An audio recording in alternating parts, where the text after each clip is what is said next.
The Georgia sun cast long shadows across Fort Benning's firing range. Heat rose in visible waves from the asphalt, the kind of suffocating summer warmth that pressed down like a physical weight. Military precision defined every aspect of the facility except for Claire Lawson's workbench. Her tools lay arranged in patterns that would confuse anyone but her, each positioned at exact distances that formed a system perfected through thousands of hours of operational experience, though none of her colleagues knew that. The blonde gunsmith's hands never trembled when handling weapons. Today was different, not from fear, but from restraint. Laughter crackled across the elite range as Claire knelt beside the jammed M4 carbine. Her movements were methodical fingers navigating the disassembly with practiced precision despite the mockery surrounding her. "Need us to color code the instructions, sweetheart?" called a voice followed by a chorus of chuckles from the cluster of junior officers gathered nearby. These were Rangers, some of America's finest, yet they fell into the familiar pattern of deriding the civilian woman in their midst. Claire didn't flinch. Her focus remained locked on the weapon eyes, instantly identifying the failure point. The M4's gas tube was bent at approximately 3 degrees, and carbon fouling consistent with 700 rounds of steel-cased ammunition clogged the chamber. The bolt carrier group showed unusual wear patterns, suggesting improper lubrication.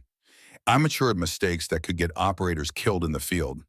She didn't look up when heavy footsteps approached, didn't need to see who cast the shadow now falling across her workspace. Colonel James Mitchell leaned in, voice dripping with barely concealed contempt. "Maybe you're better off making coffee at the commissary," he said loud enough for everyone to hear. The firing range went silent. Even the most hardened Rangers knew when a line was being crossed. 5 years of systematic harassment had made Mitchell's vendetta against the civilian armorer common knowledge at Fort Benning, though no one understood its source. Claire set down her tools with deliberate care.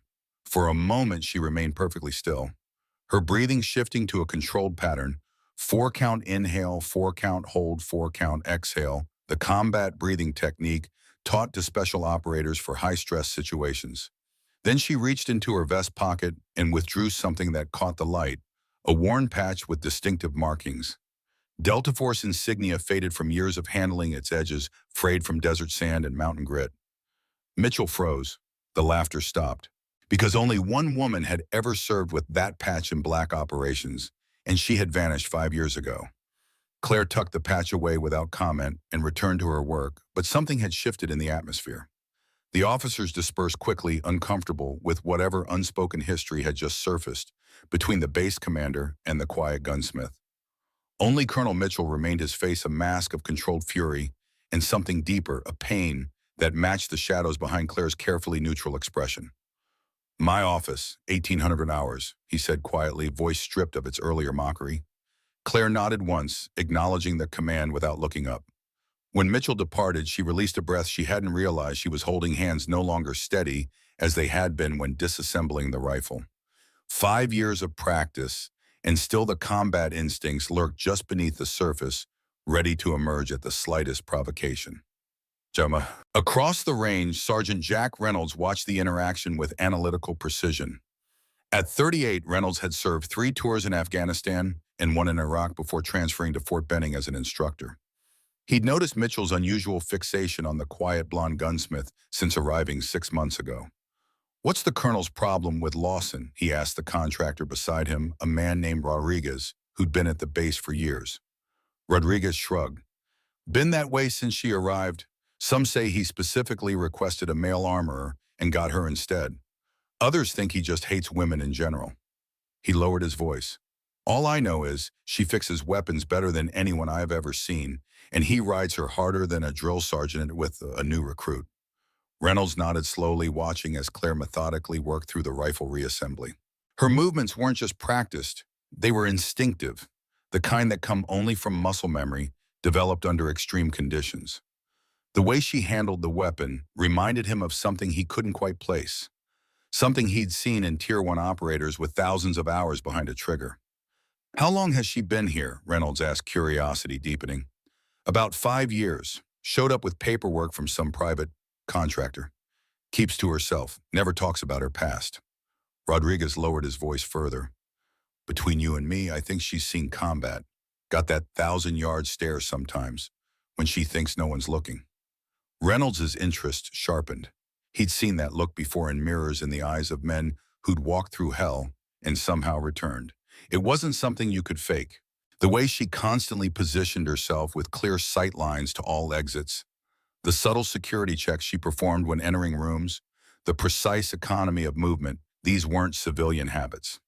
Across the armory, Lieutenant Colonel Robert Wilson was having similar thoughts. At 55, Wilson presented the image of a career officer whose greatest battles occurred in Pentagon meeting rooms rather than distant battlefields.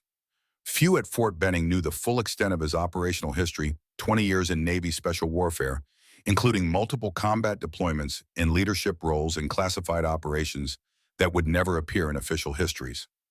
Wilson had been observing Claire Lawson for weeks. Something about the female contractor's movements had triggered his professional curiosity. These weren't skills taught in civilian programs.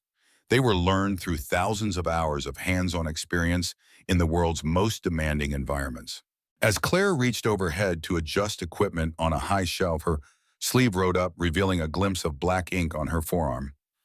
Wilson caught only a partial image, but recognized the distinctive wave pattern incorporated into a modified seal trident, a tattoo variant authorized only for operators who had served in Operation Desert Phantom. According to Wilson's mental roster, only 12 operators had received that variant. 11 were accounted for in current assignments or confirmed casualties. The 12th might well be repairing weapons at Fort Benning under the name Claire Lawson. Wilson's hands trembled slightly as the implications crystallized.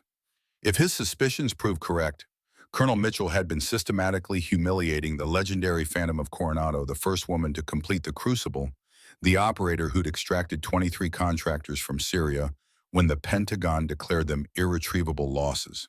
The question remained, why would such an operator abandon her identity to work as an anonymous armorer? What had happened in those classified mountains of Afghanistan 5 years ago? And what connected Mitchell to that mission with such emotional intensity? Wilson made a decision.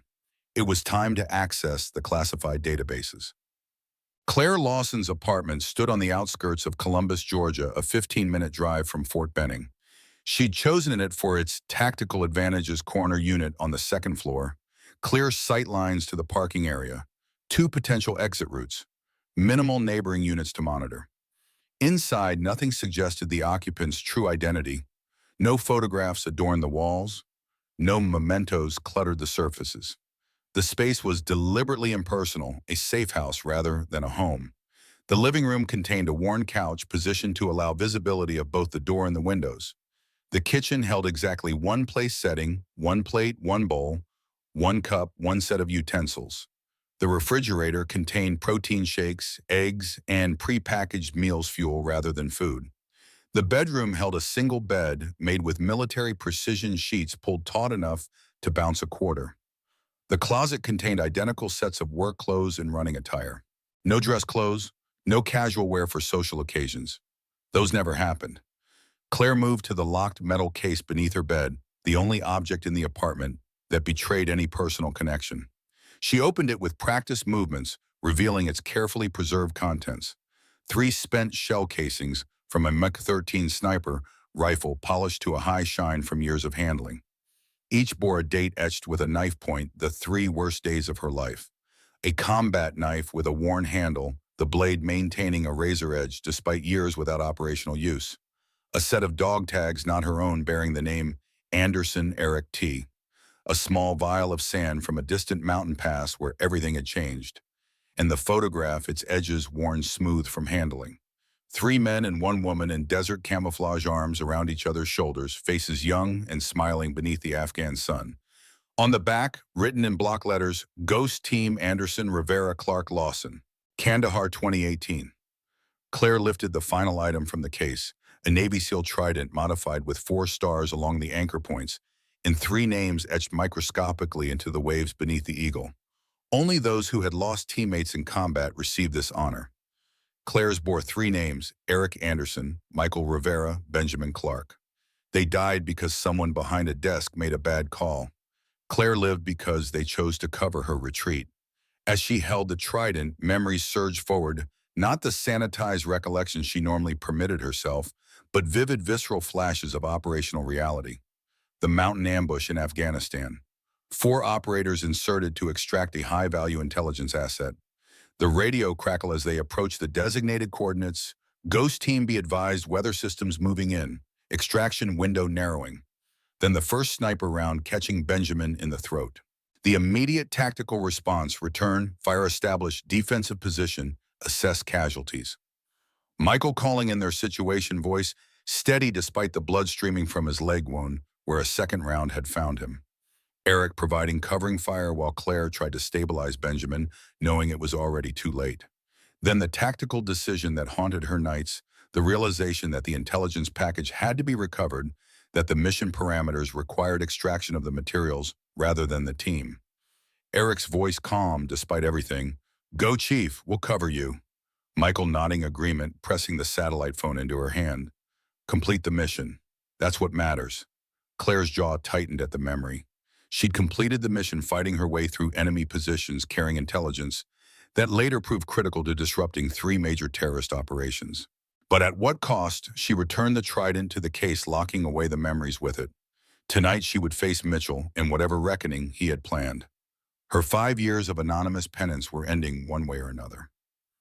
Colonel James Mitchell's office reflected its occupant, organized to military precision, decorated with artifacts from a distinguished career. Photographs on the wall traced his evolution from young lieutenant in Desert Storm to intelligence officer in Afghanistan. Each image captured a progressively harder expression in eyes that had seen too much. At 65, Mitchell should have retired years ago. His contemporaries had transitioned to civilian consulting firms or government contractor positions that paid triple his military salary. Yet he remained at Fort Benning overseeing the weapons range and armory with the intensity of a man half his age, as if seeking atonement through endless service. This evening, Mitchell arrived early, unlocking his office while most personnel departed for the day. He moved to his desk, opened the bottom drawer, and removed a bottle of bourbon and a single glass. Pouring 2 fingers, he raised the glass in a silent toast to the photograph on his desk. A young soldier in desert camouflage, smiling beneath the Afghan sun eyes, unclouded by the horrors they would later witness. Another year, Eric, Mitchell murmured to the empty room. Another year without answers. He drained the glass, replaced the bottle, and composed himself just as a knock sounded at his door. Enter, he called, straightening in his chair. Claire Lawson stepped into the office, closing the door behind her. She stood at parade rest, a civilian adopting military bearing without conscious thought. Her face revealed nothing, but Mitchell had been studying her long enough to recognize the subtle signs of tactical assessment, the quick scan of the room, noting exits, potential weapons, defensive positions. 5 years, Mitchell said without preamble. 5 years you've been at my facility. 5 years I've watched you handle weapons with a skill that doesn't come from technical manuals. He leaned forward. Where did you learn to field strip an M4 blindfolded, Ms. Lawson? Where did you develop the calluses on your hands, the kind that come from fast roping out of helicopters, not from working a bench vise? Claire remained silent, her expression unchanged. Mitchell had played this game before, probing for reactions, looking for cracks in her carefully constructed persona. She'd learned to give him nothing. That patch you showed today, Mitchell continued, his voice hardening. You know what it means. You know what unit it represents. What I can't figure out is why you carry it when the records show you've never served a day in the military. When Claire still didn't respond, Mitchell's composure slipped. He slammed his hand on the desk, the sound like a gunshot in the quiet office. Damn it, I deserve answers. Eric deserves answers. Something flickered in Claire's eyes at the name recognition, perhaps pain, but it vanished quickly behind her practiced mask. Eric Anderson, Mitchell pressed, watching her closely. My nephew, 26 years old, SEAL operator assigned to Ghost Team, killed in action during Operation Iron Shield. He placed a photograph on his desk, the same young man whose picture he'd toasted moments before. Claire's gaze flickered to it briefly, then back to Mitchell's face. 3 operators died in those mountains, Mitchell continued. 1 survived to complete the mission. The survivor's name is redacted in every report I've managed to access, but I've spent 5 years piecing together fragments. 5 years watching you move like someone who's spent more time behind a weapon than in front of a workbench. He stood, moving around the desk to stand directly before her. Who are you really, Claire Lawson? And what happened to my nephew? Claire met his gaze steadily. When she finally spoke, her voice carried the quiet authority of someone accustomed to command. Your nephew died because intelligence sent us into an ambush with faulty information. He died covering our communications specialist, while I extracted with the intelligence package we'd been sent to recover. He died a hero. Mitchell's face went pale. So it is you. His voice dropped to a whisper. Chief Petty Officer Claire Phantom Lawson, the only survivor of Iron Shield. This conversation never happened, Colonel, Claire said, turning toward the door. I'm a civilian contractor with no military background. That's what my records show, and that's all you need to know. The hell it is. Mitchell blocked her path. 5 years I've searched for answers while you hid in plain sight. My nephew trusted you as his team leader. He died following your orders. Claire's composure cracked slightly, pain flashing across her features before disappearing behind her professional mask. Eric died because someone at Intelligence Division sent us into an ambush with faulty information. You want answers? Start with whoever authorized that mission. The accusation struck Mitchell like a physical blow. As a former intelligence officer, he represented the very system Claire blamed for her team's deaths.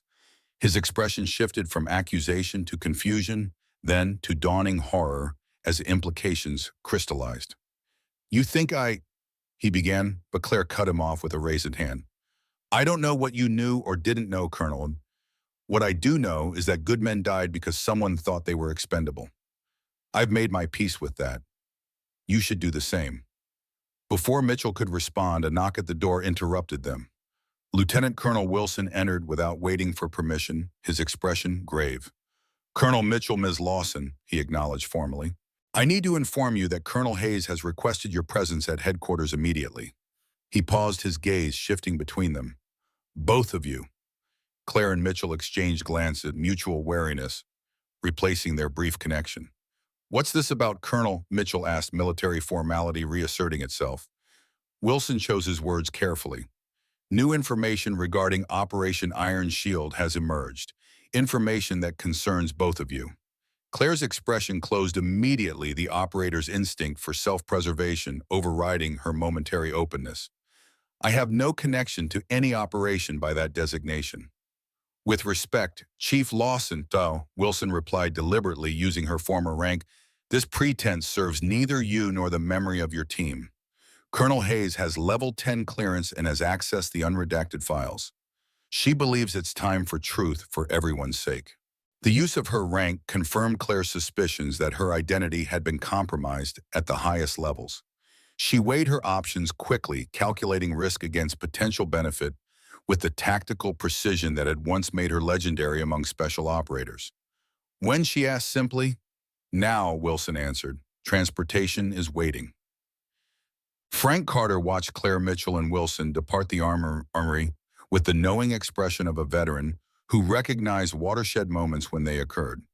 At 60, Carter was the senior armorer on base, a Vietnam veteran who transitioned to weapons maintenance after 20 years of active service.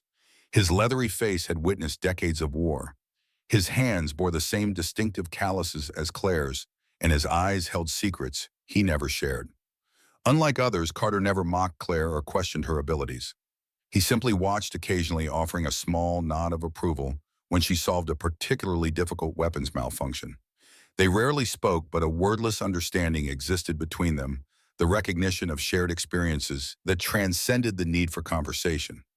Carter made a discreet call once they had left, speaking in the clipped cadence of someone reporting tactical developments. Packages moving, 3 vehicles heading to Central Command. Timeline accelerated. The voice that responded carried the weight of authority. Understood. Maintain position. Ghost Network assets will monitor. Carter ended the call and returned to his workbench, his weathered hands moving through the familiar motions of weapon maintenance while his mind calculated contingencies. The wheels had been set in motion. After 5 years of shadows, the ghosts were finally emerging into the light. The vehicle transported them to Fort Benning's headquarters complex in silence, each passenger absorbed in private thoughts. Claire maintained tactical awareness out of habit, noting routes, potential extraction points, security measures, operational assessments she couldn't suppress despite 5 years of civilian life. Colonel Catherine Hayes waited in a secure conference room, her silver-streaked hair pulled back in a severe bun that emphasized her no-nonsense expression. At 62, Hayes carried herself with the authority of someone accustomed to commanding respect rather than requesting it. Behind her stood a man whose presence caused Claire's breath to catch in her throat. "Hello, Phantom," said Michael Rivera, 5 years older than when she had last seen him bleeding out on an Afghan mountainside. Claire's training prevented visible reaction, but her mind processed impossibilities with combat-honed speed. Michael Rivera, her communications specialist, her teammate, her friend, stood before her with a face older than she remembered, but unmistakably alive. The scar that now traced his left cheekbone was new, as was the slight favor he gave his right leg. But the eyes remained unchanged, dark, intelligent, and currently watching her with apprehension. "You're dead," Claire stated flatly, emotions locked behind operational discipline. Rivera's mouth quirked in the half-smile she remembered from countless missions. "Reports of my death were greatly exaggerated, though not by much." Mitchell stared at Rivera with naked shock. "You served with Eric on Ghost Team." Rivera nodded once, his expression sobering. Senior Petty Officer Michael Rivera, Communications Specialist for Ghost Team, officially killed in action during Operation Iron Shield. He gestured to his very much alive body. Obviously, that wasn't entirely accurate. Claire remained perfectly still, processing implications with tactical precision. If Rivera had survived, officially listed as KIA, but actually alive, the deception required high-level authorization, which meant, "Who else?" she asked, voice dangerously controlled. Colonel Hayes answered, recognizing the potential volatility of the situation. "Petty Officer Rivera was the only survivor besides yourself, Chief Lawson.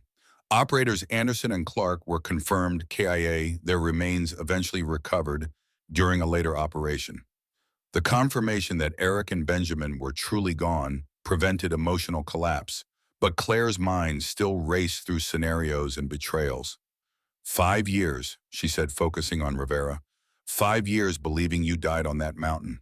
5 years carrying your name on my skin and in my nightmares. Rivera's composure cracked slightly, dilt evident in his expression. "It wasn't my choice, Chief. I was as surprised to wake up in Bagram as you are to see me now." Hayes interjected before emotion could overwhelm protocol. "Perhaps we should start at the beginning. Please be seated." The group arranged themselves around the conference table, Claire positioning herself to maintain sight lines to both exits, habits impossible to break. Rivera sat opposite her while Mitchell and Wilson flanked them like opposing counsel at a trial. Hayes activated security protocols that sealed the room electronically before beginning. "What I'm about to share remains classified at the highest levels. Disclosure outside this room constitutes treason under national security directives." She waited for acknowledgement from each person before continuing. "Operation Iron Shield was compromised from its inception," Hayes stated, clinical detachment masking the horror of her words. "The intelligence asset, codenamed Jackknife, was indeed working for terrorist networks while providing just enough actionable intelligence to maintain CIA support." Claire's expression hardened. "We knew that part. We figured it out while bleeding out on a mountainside." Hayes nodded grimly. "What you couldn't have known was that certain elements within Intelligence Division suspected Jackknife's duplicity before your team was inserted." Mitchell's head snapped up, disbelief warring with growing comprehension. "They sent the team in knowing it might be an ambush."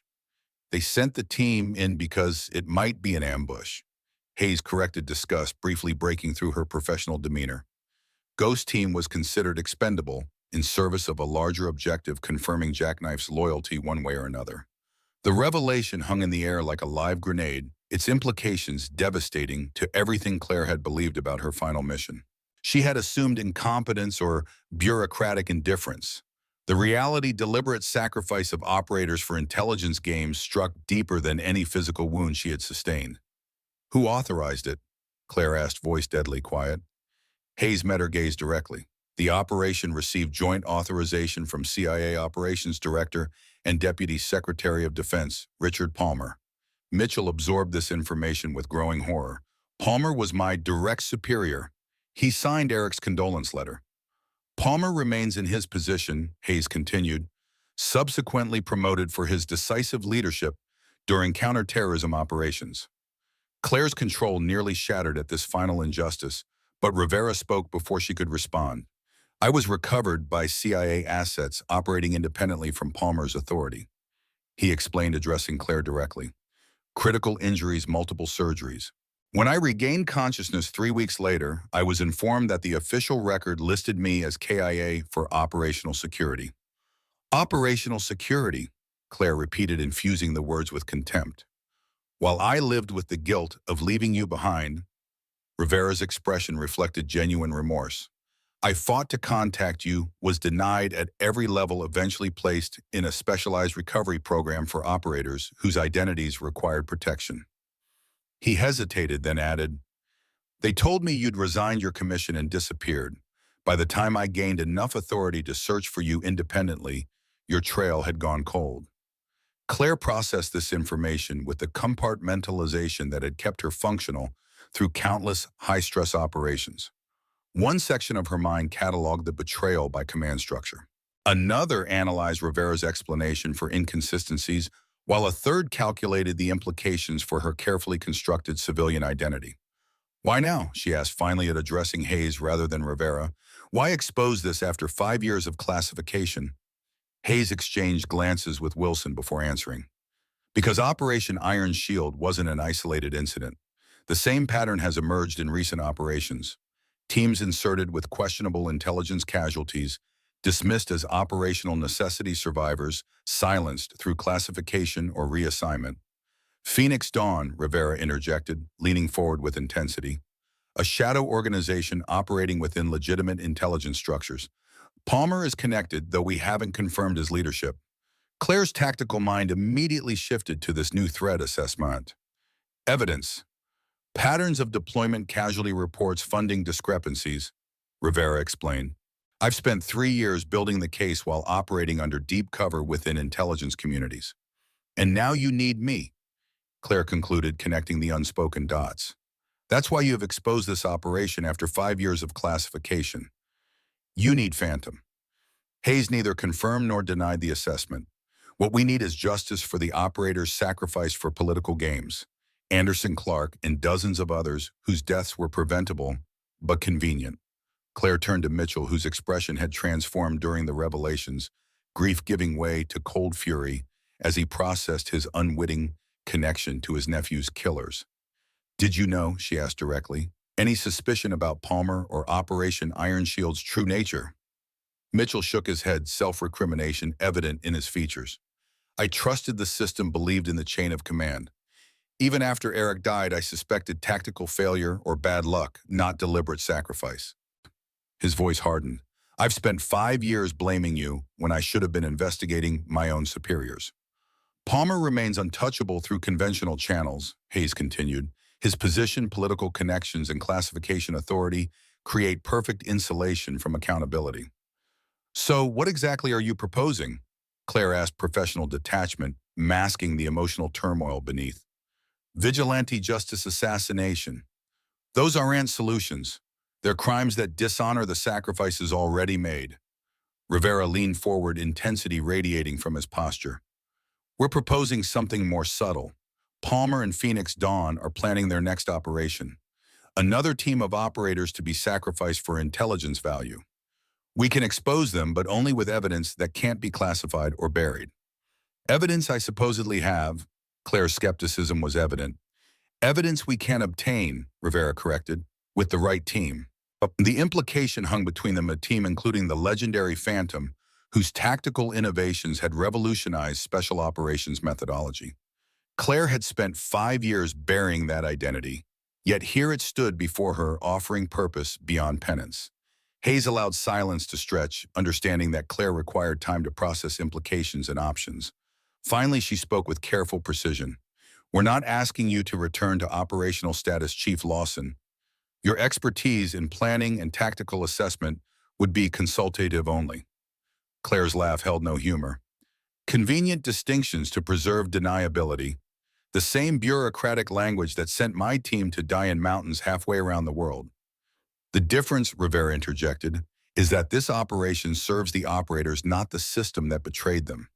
This is for Eric and Benjamin, for everyone sacrificed to political expedience. Claire rose from her chair, the controlled energy of a predator evident in her movement. I need time to consider and verification of everything you've shared today. Hayes nodded her understanding. 24 hours. The evidence package will be delivered to your residence this evening. After that, operational security requires decision. As Claire turned to leave, Rivera spoke again, voice pitched for her ears alone. I've carried my own ghost, Chief. Running doesn't silence them. Only justice does. Claire offered no response as she departed mind, already calculating probabilities, risks, and the potential cost of returning to the world she had abandoned. Outside headquarters, Claire bypassed the offered transportation, choosing instead to walk perimeter roads that offered solitude and tactical awareness. 5 years of carefully constructed identity threatened to collapse around her, exposing the operator she had buried beneath civilian routine. The revelations cascaded through her consciousness. Rivera alive after years of guilt-ridden mourning. Eric and Benjamin, confirmed dead, their bodies eventually recovered without her knowledge. Operation Iron Shield deliberately compromised by the very command structure she had trusted with her team's lives. And now the request to return, not to active duty, but to the shadowy world between official sanction and personal vendetta. Hayes had framed it as justice, Rivera as obligation to fallen comrades. Both appealed to the operator. Claire had once been the Phantom, whose legendary status had been earned through unwavering commitment to mission and team. Claire's feet found familiar rhythm as she processed options with tactical precision. Accept Hayes's proposal and risk everything she had built since Afghanistan. Refuse and abandon her final opportunity for justice for Eric and Benjamin. Neither choice offered perfect resolution. Both carried potential for further damage to her carefully constructed stability. As sunset painted Fort Benning in amber light, Claire reached her decision not through emotion or obligation, but through the cold calculation that had once made her the Phantom of Coronado. The tactical assessment of mission parameters, risk factors, and acceptable casualties. In her apartment that evening, Claire discovered a sealed envelope that hadn't been there when she left. Inside, she found a key and an address. No note, no explanation, but the security breach itself sent a clear message she was back in a world where walls provided no protection and privacy was an illusion. The address led to a storage facility on Columbus's industrial outskirts. Unit 23, as indicated on the key, featured a reinforced door with additional electronic security requiring an 8-digit code. Claire studied the keypad, noting wear patterns on specific numbers. A tactical assessment suggested multiple possible combinations. She tried Iron's HLD, the mission code name converted to keypad numbers. The lock disengaged with a soft click. Inside, a single case occupied the otherwise empty space, military-grade biometric security, no identifying markings. Claire conducted a thorough security sweep before approaching, detecting no surveillance devices or explosive components. The case's biometric scanner activated as she approached, suggesting personalized security protocol. Claire placed her palm against the reader, calculated risk against potential intelligence value, and accepted security verification. The lock disengaged with a hydraulic hiss, revealing contents that stopped her breath momentarily. Specialized equipment she recognized immediately. A custom-modified MK-17 SCAR-H rifle with a suppressor designed to her exact specifications, the same weapon platform she'd carried during Operation Iron Shield, right down to the modified trigger pull weight she preferred.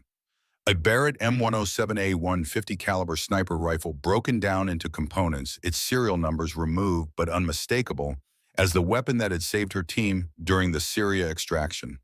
Tactical gear bearing no identification but configured to her exact measurements. Communication devices operating on frequencies outside standard military monitoring. Equipment prepared by someone with intimate knowledge of Ghost Team operational requirements, and Claire's personal preferences equipment that would prove essential for contingency operations against targets with intelligence community connections.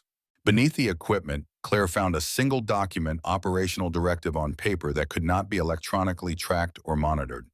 The message was brief but unambiguous. Phoenix Dawn monitoring official channels. Palmer aware of investigation. Team Alpha deployment accelerated to 0600 tomorrow. Ghost Team reactivation authorized by independent command. Complete the mission. The signature line contained only 2 words that confirmed legitimacy while complicating operational parameters. Eric lives. The message burned in Claire's mind like white phosphorus. Eric lives. Two words that shattered reality as completely as Rivera's resurrection had days earlier. Two words that transformed grief into desperate possibility, certainty into question. Two words that could be salvation or manipulation, truth or elaborate trap. Claire's tactical mind cataloged possibilities with cold precision. Potential scenario. One legitimate message from Eric Anderson, somehow surviving the operation that claimed Benjamin Clark's life. Potential scenario two, psychological operation designed by Palmer to destabilize investigation into Phoenix Dawn. Potential scenario three, bait for ambush targeting the remaining members of Ghost Team. No conclusive evidence supported any single scenario. The recognition code suggested insider knowledge, but such information could be extracted through interrogation or recovered from classified files. The equipment specifications matched Ghost Team parameters, but again, such details could be replicated by intelligence professionals with access to operational history. Claire secured the equipment case and exited the storage facility, maintaining counter-surveillance protocols throughout her return journey. Her apartment felt suddenly vulnerable, a civilian space inadequate for operational security requirements. She conducted a thorough sweep for surveillance devices, established additional perimeter alerts, and prepared defensive positions with the methodical precision that had once defined her operational career. Sleep remained elusive as Claire processed implications through the night. If Eric lived, everything changed: mission parameters, operational objectives, personal obligations. If Eric lived, Mitchell deserved immediate notification despite operational security risks. If Eric lived, Claire's tactical assessment identified emotional vulnerability, threatening objective analysis. She compartmentalized ruthlessly, focusing on verifiable facts rather than desperate hope. Eric Anderson had been confirmed KIA through multiple sources, including Colonel Hayes's briefing. The message provided no verification beyond recognition codes that could be compromised. The mission to expose Palmer remained priority regardless of Eric's status, living or dead. Dawn approached with no resolution to the central question, only hardened determination to complete the mission that might provide answers. Claire contacted Rivera through secure channels established during the previous day's meeting. "We need to talk, 0600, coordinates to follow." Rivera's acknowledgement came without question, their operational partnership requiring trust without complete transparency. Claire prepared her newly acquired equipment, noting the modifications that perfectly matched her operational preferences. The customized grip on the tactical knife, communication devices configured to her specifications, body armor cut to accommodate her movement patterns. Equipment prepared by someone with intimate knowledge of her operational requirements. As she secured the final items, Claire's phone signaled a message from an unknown source. "Ghost Team remembers. The dead watch over their own." Whoever had set these events in motion, Claire Lawson, the gunsmith, the survivor, the ghost, was back in the world of shadows, where she had once moved like a phantom. For better or worse, Pandora's box had been opened, and there would be no returning to the relative peace of anonymity. The phantom of Coronado was awake and hunting. The abandoned service station outside Columbus offered perfect tactical advantages: clear sight lines in all directions, multiple exit routes, and enough structural decay to discourage casual visitors. Claire arrived at precisely 0600 hours, her borrowed SUV, parked behind the dilapidated building where it wouldn't be visible from the main road. She conducted a quick perimeter check, noting tire tracks indicating Rivera had already arrived. She approached with the measured caution of someone who had spent years operating in hostile territory. 5 years of civilian cover hadn't dulled her tactical awareness. If anything, the constant vigilance required to maintain her identity had sharpened it. Rivera waited inside what had once been the station's office, now stripped of everything but concrete floors and graffiti-covered walls. He wore civilian clothes, but Claire noted the tactical considerations in his attire: reinforced boots jacket cut to conceal a sidearm pants with hidden cargo pockets, the uniform of an operator working without official sanction. "You look like you've seen a ghost, Chief," Rivera said when she entered, the half-smile not reaching his eyes. "Maybe I have," Claire replied, maintaining tactical distance. She placed the document from the storage facility on a dusty counter between them. "Explain this." Rivera studied the message, his expression revealing nothing. "Eric lives. That's unexpected." "Is it?" Claire watched him with the focused intensity that had once earned her call sign. "You came back from the dead. Why not Eric?" My survival was different, Rivera countered. I was recovered by CIA assets operating outside Palmer's authority. I had vital signs when they found me. He paused, weighing in his words. Eric took a .308 round through the upper chest. I watched him bleed out while providing covering fire for your extraction. Rivera's eyes clouded with the memory. He was hit by a sniper positioned on the ridge to our north. The round entered just below his collarbone, severed his subclavian artery. I applied pressure while he kept firing his M4, but the blood loss was catastrophic. His last words were about you making sure you got out with the intel package. Claire's jaw tightened at this detail, but she maintained operational focus. And yet someone with intimate knowledge of Ghost Team operations and my personal equipment preferences left this message using recognition codes only team members would know. Either Eric survived or someone has access to highly classified operational details. Rivera considered this assessment. If Eric is alive, why wait 5 years to make contact? The same reason you did, Claire replied without hesitation. Operational security, deep cover, building the case against Palmer and Phoenix Dawn. Rivera nodded slowly, acknowledging the tactical logic. It's possible, but it's equally possible this is Palmer creating disinformation to destabilize our operation. Agreed. Claire moved to the window, checking the perimeter before continuing, which is why we proceed with the original mission parameters. Obtain actionable evidence against Palmer, prevent Team Alpha's deployment, maintain operational security until verification of all intelligence. Just like old times, Rivera said, a genuine smile briefly crossing his features. You always did prioritize mission over emotion. Claire didn't respond to the personal observation. What do we know about Team Alpha? Rivera transitioned to operational briefing mode, removing a tablet from his pack and activating a secure display. A personnel file appeared showing 4 military headshots alongside operational statistics. 4-person team scheduled for insertion into the Afghanistan-Pakistan border region at 0600 tomorrow. Mission parameters mirror Iron Shield almost exactly, extraction of high-value intelligence asset from hostile territory. Rivera tapped the first image, enlarging the file.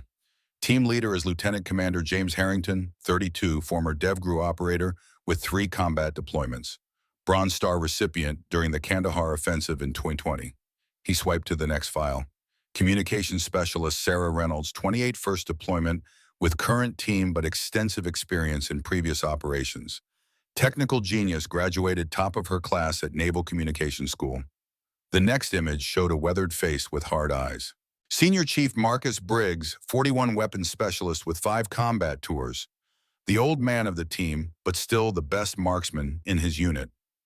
And the fourth, Claire asked, studying the fresh-faced young man in the final image. Lieutenant Kyle Delaney, 25, intelligence specialist, first combat deployment. Rivera's expression darkened. They're sending a rookie into this mess. Claire processed this information with cold precision. Communication protocols, standard military channels, all monitored through secure networks Palmer controls. Rivera hesitated before adding, but I've identified a potential weakness.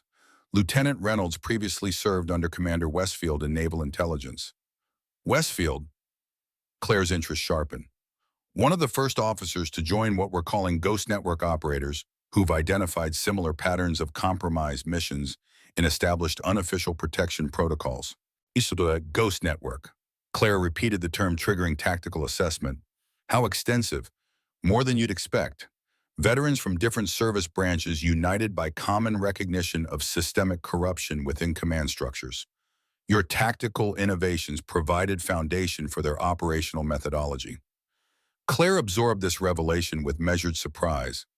While she had withdrawn from service in individual penance, others had constructed systematic response to the corruption that had claimed their team. Can we establish contact with Team Alpha through this Reynolds-Westfield connection? Rivera nodded. Possible but risky. Any unsanctioned communication could trigger immediate security response if detected.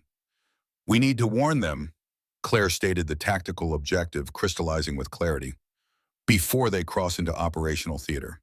Agreed, but first we need evidence, concrete proof connecting Palmer to Phoenix Dawn and compromise operations. Without it, our warning would seem like the ravings of disgruntled former operators. Rivera retrieved a second tablet displaying building schematics. Palmer maintains financial records through his family foundation, the Palmer Institute for Strategic Studies. His CFO, Elliot Grant, manages all transactions through offices in Atlanta. The screen shifted to show a glass and steel tower in Atlanta's Midtown district. 18th floor corner office suite. Grant oversees all financial operations, including the shell companies we believe are funding Phoenix Dawn activities. Claire studied the schematics with professional assessment. Corporate security rather than military. Standard access controls, surveillance systems, personnel patterns, predictable through civilian routine. Precisely. If we can access Grant's financial records, we may find direct evidence connecting Palmer to the shadow operations and mercenary groups used to eliminate witnesses. Claire calculated tactical approach. Infiltration parameters. Low-profile insertion, civilian cover identities, minimal equipment footprint. Corporate environment provides both opportunities and constraints, easier physical access but more witnesses. Claire nodded, already formulating operational sequence. Timeline. Grant maintains regular office hours, 0900 to 1700. We have approximately 3 hours to prepare, 4 hours for operation execution, then extraction before Team Alpha crosses into operational theater at 0600 tomorrow. Tight window, Claire observed without concern. She had executed more complex operations with less preparation time. There's one more complication, Rivera added. Mitchell, Hayes, and Wilson are now potential targets. Once Palmer realizes we're moving against him, he'll implement containment protocols against anyone with knowledge of Phoenix Dawn. They knew the risks when they initiated the investigation. Claire replied, though concern for the others briefly surfaced through her operational focus. Hayes and Wilson have protection through their positions. Mitchell is more vulnerable. Rivera watched Claire carefully. 5 years of antagonism doesn't erase what you owe his nephew. Claire met his gaze steadily. No one gets left behind. Not Mitchell, not Team Alpha, not anyone Palmer targets. But first we need the evidence. She moved to the equipment case she'd brought from the storage facility. We have 3 hours for operational preparation. Let's not waste them. In Fort Benning's Secure Communications Center, Colonel Hayes maintained official protocols while monitoring the developing situation. At her side, Lieutenant Colonel Wilson coordinated with military intelligence assets still loyal to command structure rather than political expediency. Any update on Chief Lawson's position? Hayes asked, voice low, despite the secure environment. Wilson shook his head. Negative. She's gone completely dark since leaving headquarters yesterday. No electronic signature, no surveillance coverage, no communication through official channels. As expected, Hayes nodded. And Rivera, similar profile, both operating with the tactical discipline we'd anticipate from operators of their caliber. Hayes allowed herself a small smile. Good. The less we know about their current operations, the better deniability we maintain if questioned. Mitchell entered the communications center, his military bearings slightly undermined by the tension evident in his movements. Colonel Hayes, our situation may be compromised. I've received notification of a Level 5 security audit on all personnel involved in Operation Iron Shield Review. He placed a document on the console between them. Direct order from Palmer's office, countersigned by the Joint Chiefs. They're sending a Pentagon security team to take control of all files related to our investigation. Hayes absorbed this information without visible reaction. Anticipated but concerning. Timeline. Immediate. Security teams dispatched from Pentagon Oversight Division, estimated arrival at Fort Benning within 3 hours. Mitchell's expression hardened. These aren't standard auditors. The team leader is Colonel Marcus Blackwood. Hayes and Wilson exchanged significant glances at the name. Blackwood is Palmer's personal enforcer, Wilson said quietly. Former Delta rumored to have run black operations in Pakistan and Syria. If he's leading the team, they're not coming for a friendly review, Mitchell finished. My sources indicate they've been authorized to detain anyone suspected of unauthorized access to classified materials. Wilson exchanged glances with Hayes before responding. We need to accelerate our timeline. Official channels are closing rapidly. Hayes nodded her agreement. Colonel Mitchell, your options are limited. Once Palmer's security teams arrive, your access to classified information regarding Iron Shield will be revoked and you'll likely face immediate administrative leave pending investigation. I'm aware, Mitchell replied, his voice steady despite the implications. My primary concern is Chief Lawson and the operation against Palmer. How do we support from our current position? By doing exactly what Palmer would expect, Hayes answered. Maintaining official protocols while providing legitimate cover for operations outside conventional channels. She turned to Wilson. Initiate the audit of Palmer's foundation. We discussed official requests through proper military channels. Complete documentation, appropriate authorization signatures. Wilson nodded understanding. Creating bureaucratic cover, while Rivera and Lawson pursue alternative evidence acquisition. Precisely, Hayes confirmed. Palmer will detect the official approach and focus containment resources on legitimate channels, potentially creating operational space for unconventional methods. Mitchell processed this strategy with growing appreciation. Misdirection, classic special operations approach. Sometimes the old tactics remain most effective, Hayes agreed. Now, gentlemen, we have approximately 3 hours before our operational latitude is severely restricted. Let's make them count.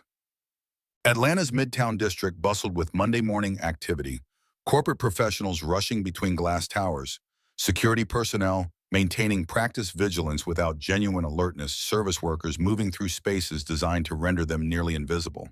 The perfect environment for operators trained in social camouflage. Claire emerged from the parking garage elevator wearing corporate attire that transformed her from weapons specialist to business consultant. Her blonde hair was now pulled back in a severe bun, glasses with clear lenses perched on her nose, tablet computer tucked under one arm. She moved with the confident efficiency of someone with legitimate business in the building, maintaining the precise walking pace of a mid-level executive, not rushed enough to draw attention, not leisurely enough to invite scrutiny. Through her earpiece, disguised as a standard Bluetooth device, Rivera's voice provided situational awareness. Security checkpoint ahead. Standard ID verification, visitor management system. No biometric controls. Follow approach protocol as briefed. Claire acknowledged with a subtle adjustment of her glasses their operational communication reduced to minimal signals after years of working together. She approached the security desk with practiced confidence, presenting credentials, identifying her as Sarah Mitchell, compliance auditor from Westridge Financial Partners. Good morning, she greeted the receptionist with professional courtesy. I'm here for the quarterly compliance review with Mr. Grant's team. The young woman checked her computer system with growing confusion. I don't see your appointment scheduled, Ms. Mitchell. The notification would have come through compliance channels, Claire explained with practiced authority. Departmental level communication rather than individual appointment, standard quarterly review protocol. Mr. Grant's office should have received notification last Wednesday. The explanation, delivered with professional confidence, achieved the desired effect. The receptionist, unwilling to admit potential oversight, quickly processed visitor credentials and directed Claire to a small conference room used for audit purposes. Mr. Grant is currently in a meeting that should conclude within 30 minutes, she explained, discomfort evident in her forced smile. Would you like coffee while waiting? That would be perfect, thank you, Claire replied, recognizing that expected behaviors reduce suspicion more effectively than unnecessary deviation. Once alone in the conference room, Claire activated specialized equipment concealed within her professional portfolio. The device is designed to bypass corporate security and access protected financial records without triggering system alerts connected to the terminal provided for compliance review.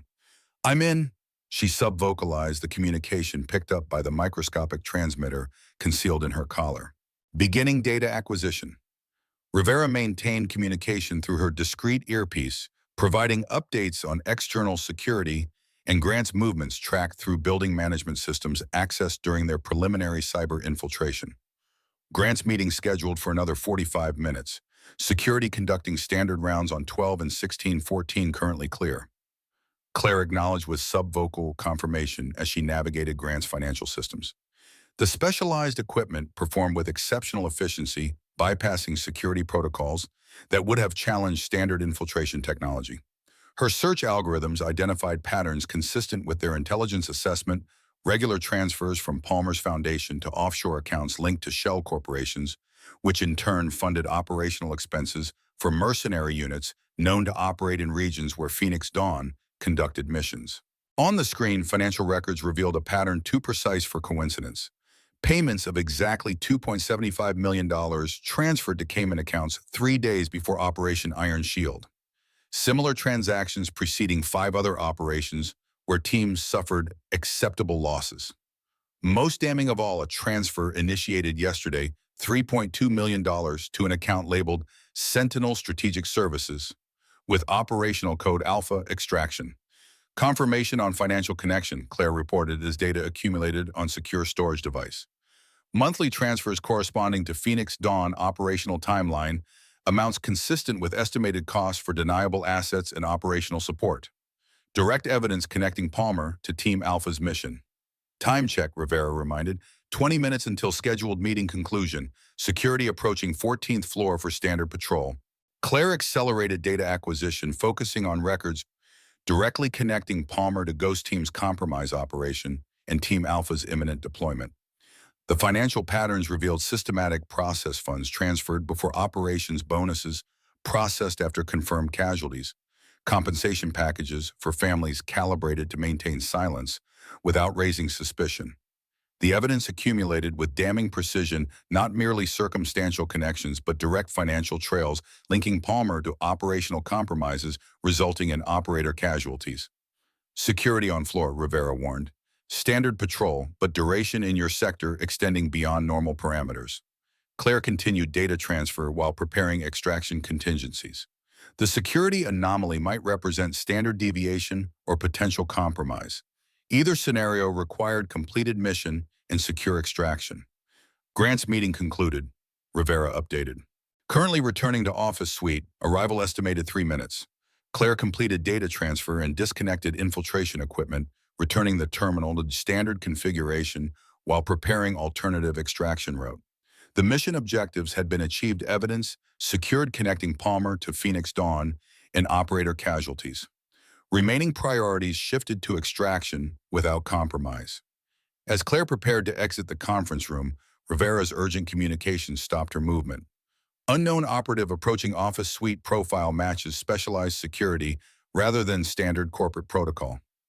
Claire's peripheral vision caught movement in the hallway, a man in a tailored suit whose movement patterns immediately triggered her threat assessment.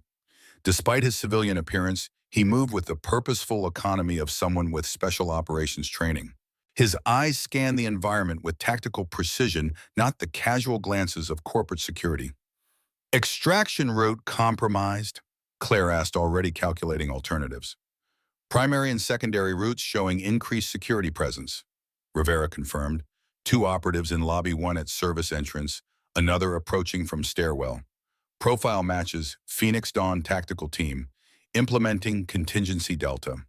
Contingency Delta represented highest risk extraction, utilizing building infrastructure rather than conventional exit routes, bypassing security through maintenance systems and structural vulnerabilities identified during operational planning. Claire exited the conference room with casual confidence, moving toward the ladies' restroom at the opposite end of the floor from Grant's approaching position.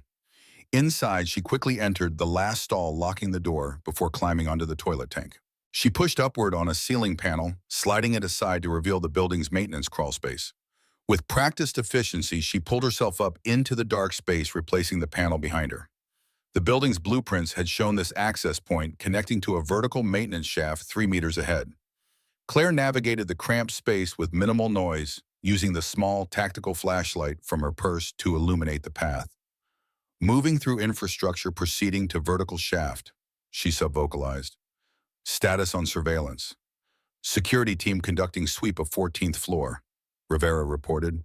They've entered the conference room, estimated 2 minutes before they expand search parameters. Claire reached the vertical shaft, a narrow passage containing electrical conduits and ventilation ducts.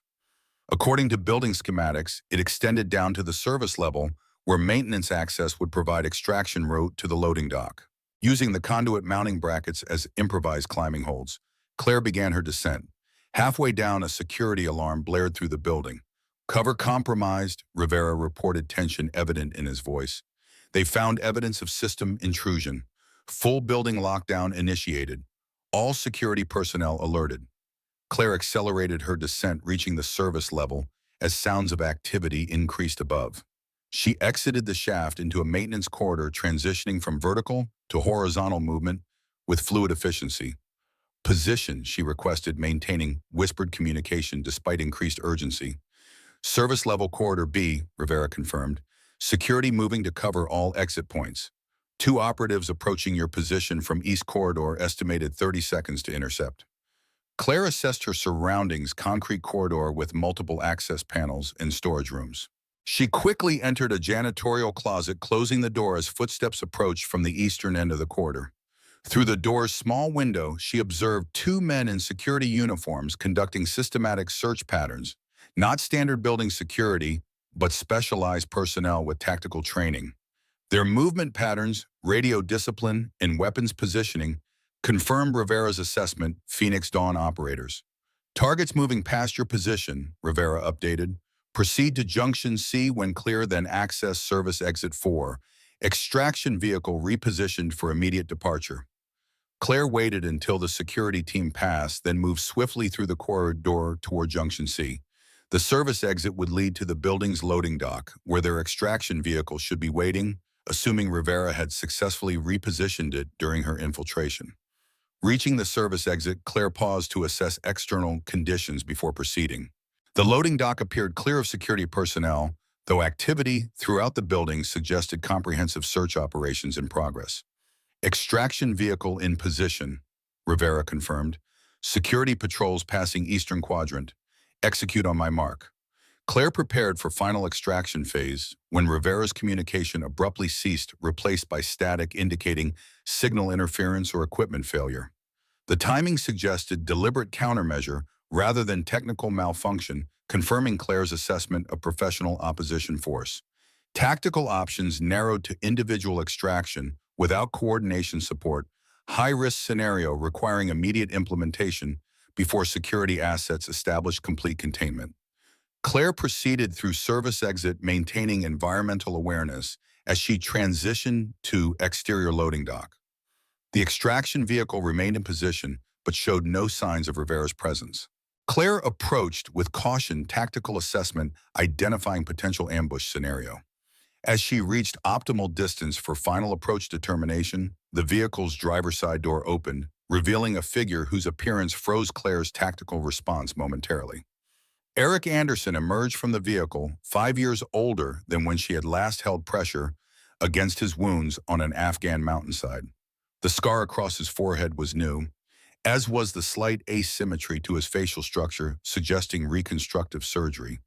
But the eyes remained unchanged, clear, determined, and currently watching her with recognition that confirmed identity beyond tactical deception capabilities. "Hello, Chief," Eric said quietly, using the title that had once defined their operational relationship. "Sorry for the dramatic entrance, but conventional channels are compromised." Claire maintained tactical awareness despite emotional impact, assessing surroundings for potential threat while processing impossible reality before her. "Eric, you're dead." A familiar half-smile crossed his face, the same expression he had shown before countless high-risk operations. Like Rivera, reports of my death were somewhat exaggerated, though also like Rivera's not by much. From behind them came the sound of a security door opening. Eric reacted instantly, pulling Claire into the vehicle and accelerating away from the loading dock before security personnel emerged into view. His driving reflected years of tactical training, smooth acceleration that avoided attention while creating immediate distance from potential pursuit. "Rivera," Claire asked, immediate concern shifting to her missing teammate. "Secure," Eric assured her. "Alternative extraction implemented when Phoenix Dawn assets were identified. He's establishing secondary rendezvous point." Claire studied Eric as he navigated Atlanta traffic, noting the physical changes that 5 years had wrought. The young SEAL she'd known had matured into a hardened veteran, his movements reflecting the same operational precision, but with added patience born of experience. His right hand showed evidence of reconstructive surgery, the fingers slightly misaligned from their original configuration. "You were confirmed, KIA," Claire stated as they established safe distance from the target building. "Hayes verified recovery of your remains." Hayes verified what she was told, Eric corrected. The remains recovered were deliberately misidentified. DNA records altered within military database to establish my death beyond question. The implications suggested resources beyond conventional military capacity, intelligence, community intervention with highest level authorization. Why, Claire asked simply. Eric navigated through Atlanta traffic before responding, his attention divided between operational security and explanation. Because what we discovered in those mountains was bigger than one compromised operation. Phoenix Dawn isn't just Palmer. It's a network embedded throughout intelligence and military command structures.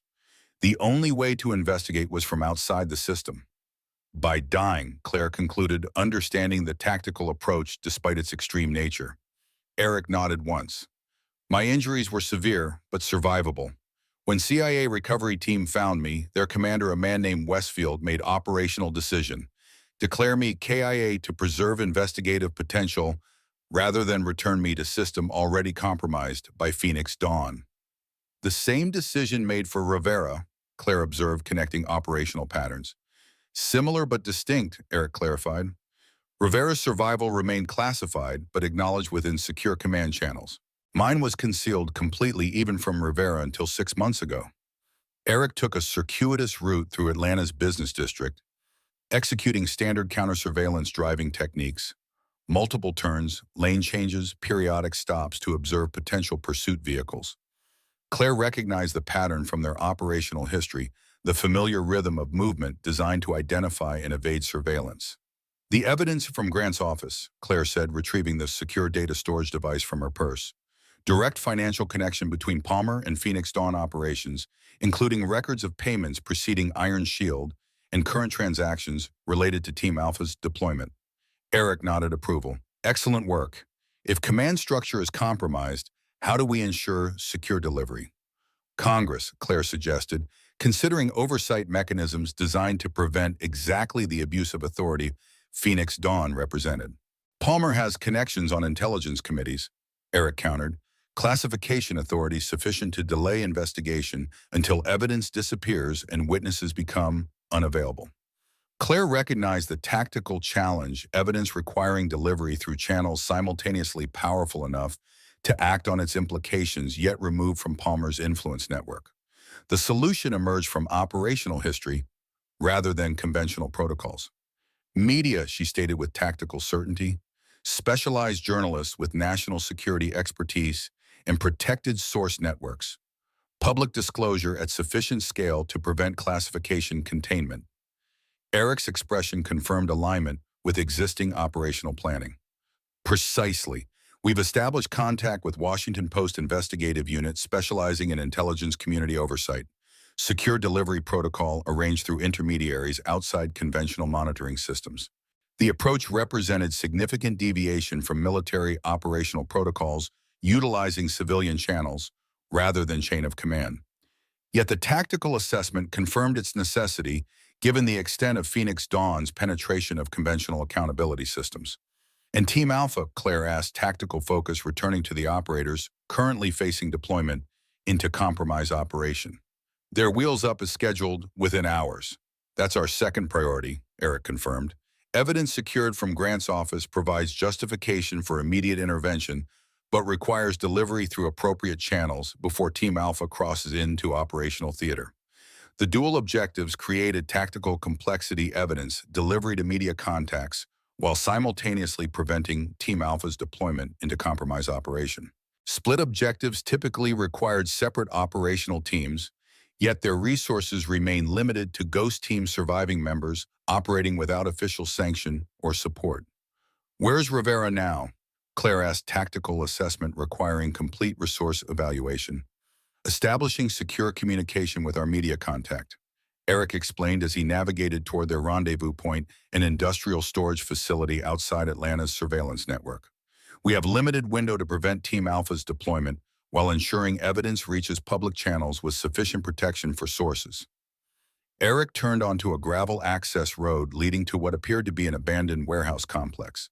The dilapidated exterior concealed a facility that had been repurposed as an operational center outside conventional monitoring systems. He pulled the vehicle around to a loading bay shielded from satellite observation by the warehouse's upper structure.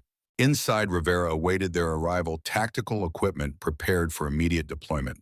His expression revealed relief at Claire's successful extraction Though professional composure quickly reasserted itself. Extraction confirmed successful. He reported to someone over a secure communication line before turning to Claire. Phoenix Dawn deployed full counterintelligence package. Security teams at all standard exit points, communication jammers activated on primary frequencies. Standard containment protocol. They move quickly. Claire observed professional assessment rather than concern.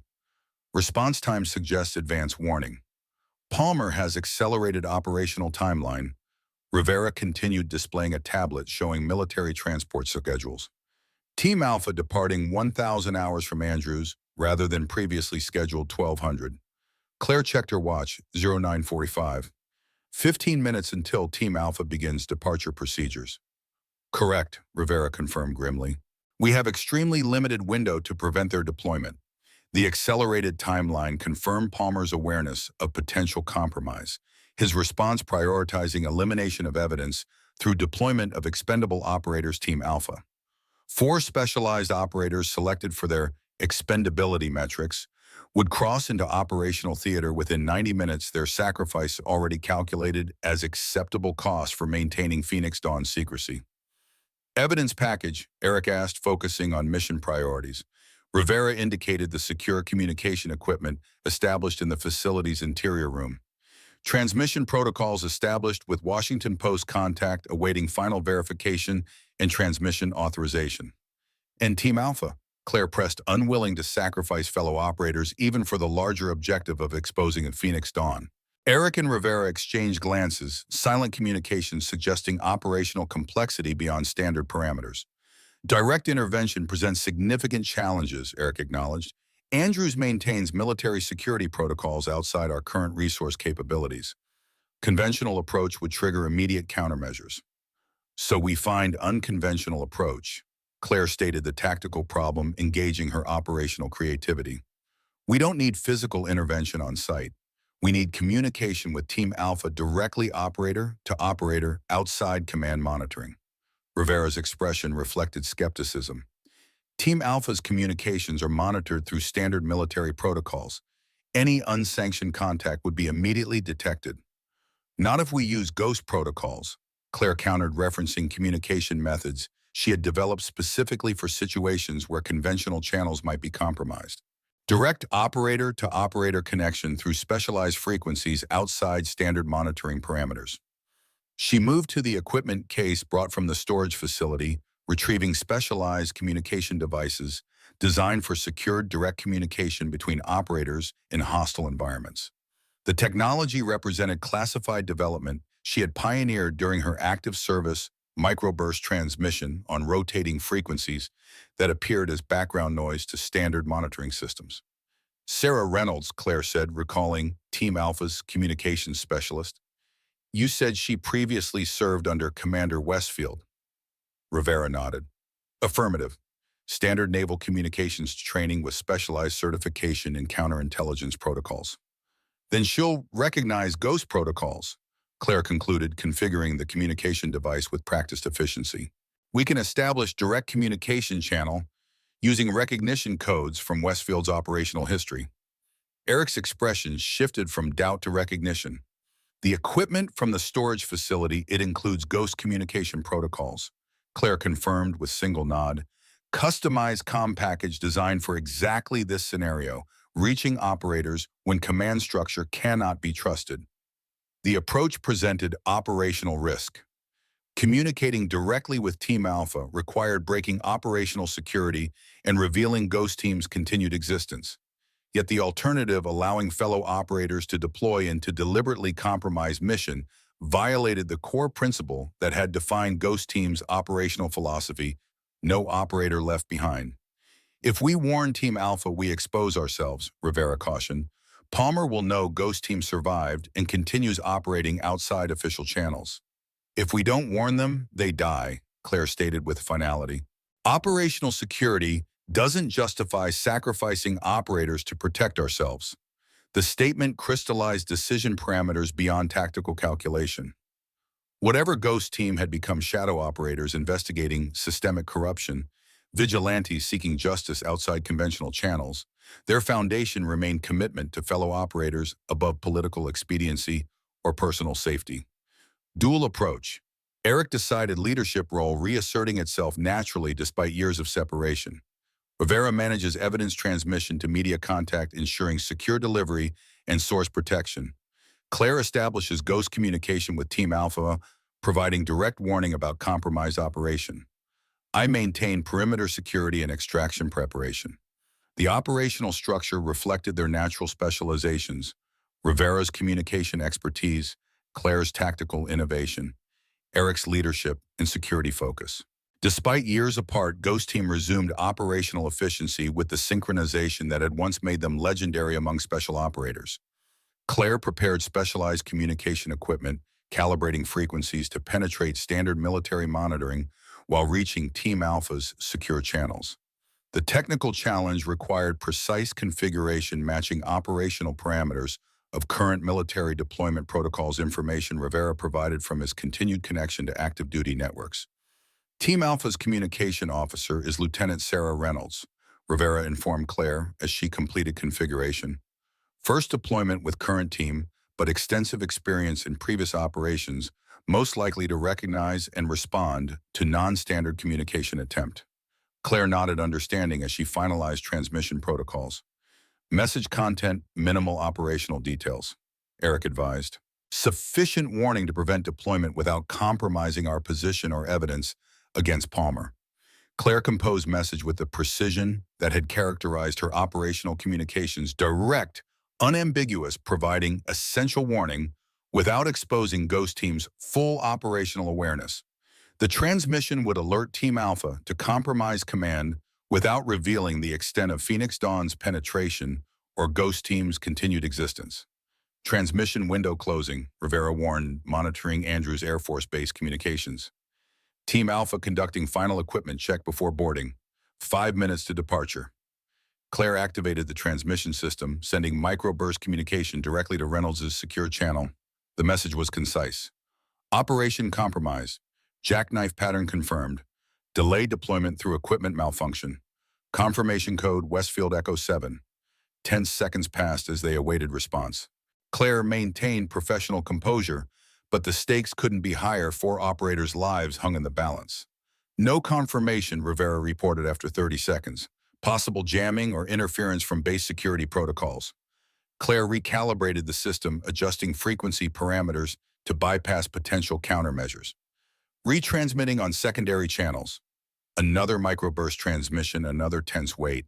After 45 seconds, Rivera shook his head. Still no confirmation. One more attempt. Claire insisted, implementing tertiary protocols she had developed for extreme communication challenges. This transmission would use maximum power, potentially revealing their position, but increasing probability of message receipt. Final transmission, she announced, activating the system. Full power, all available channels. The equipment hummed with increased energy output, pushing transmission capabilities to their limits. Claire watched the confirmation indicator with intense focus, unwilling to abandon fellow operators to Palmer's calculated sacrifice. After 15 seconds, the indicator flashed green. Confirmation received. Claire announced, relief evident despite her professional control. Lieutenant Reynolds has received warning and authentication protocols. Rivera immediately checked Team Alpha's status through his monitoring of Andrews' communications. Team Alpha reporting equipment malfunction in primary communication systems. Request for maintenance support and deployment delay. Eric allowed himself a small smile of approval. Professional response, creating plausible explanation for delayed deployment without triggering immediate security protocols. Evidence transmission status, Claire asked, turning to their second objective. Evidence transmission complete, Rivera reported simultaneously. Washington Post contact confirms secure receipt and verification protocols initiated. Publication timeline accelerated based on Team Alpha's situation. Estimated public disclosure within 2 hours. The accelerated timeline improved protection for Team Alpha by reducing Palmer's window for containment operations, but created immediate vulnerability until public disclosure established sufficient visibility to prevent covert action against operators who refused deployment.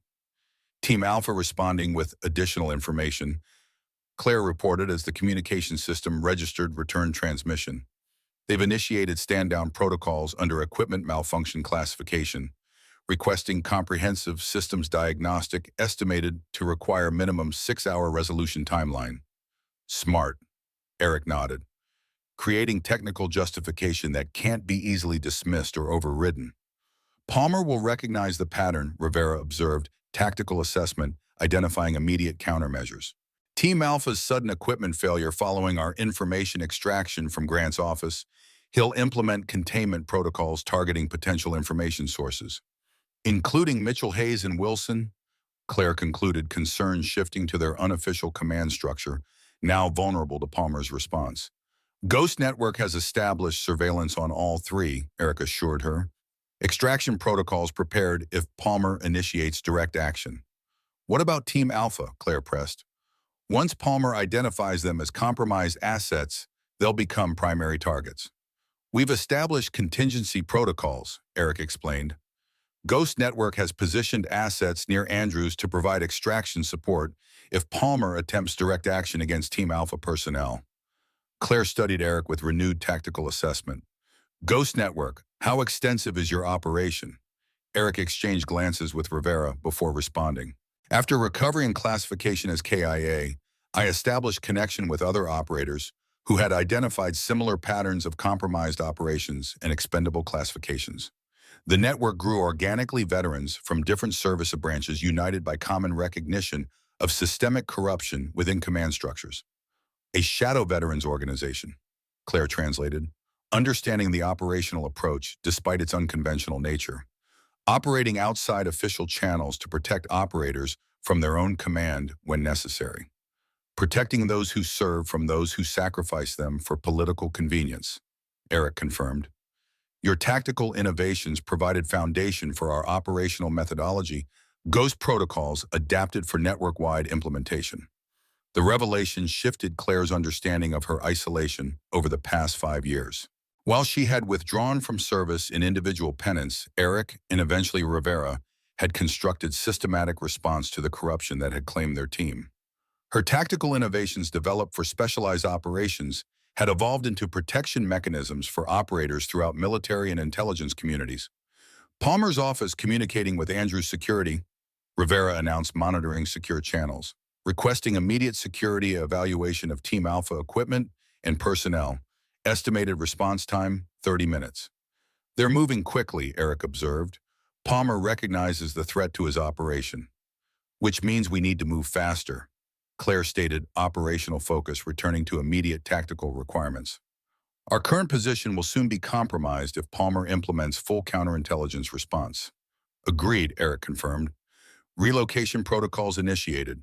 Ghost Network has prepared multiple fallback positions with enhanced security parameters.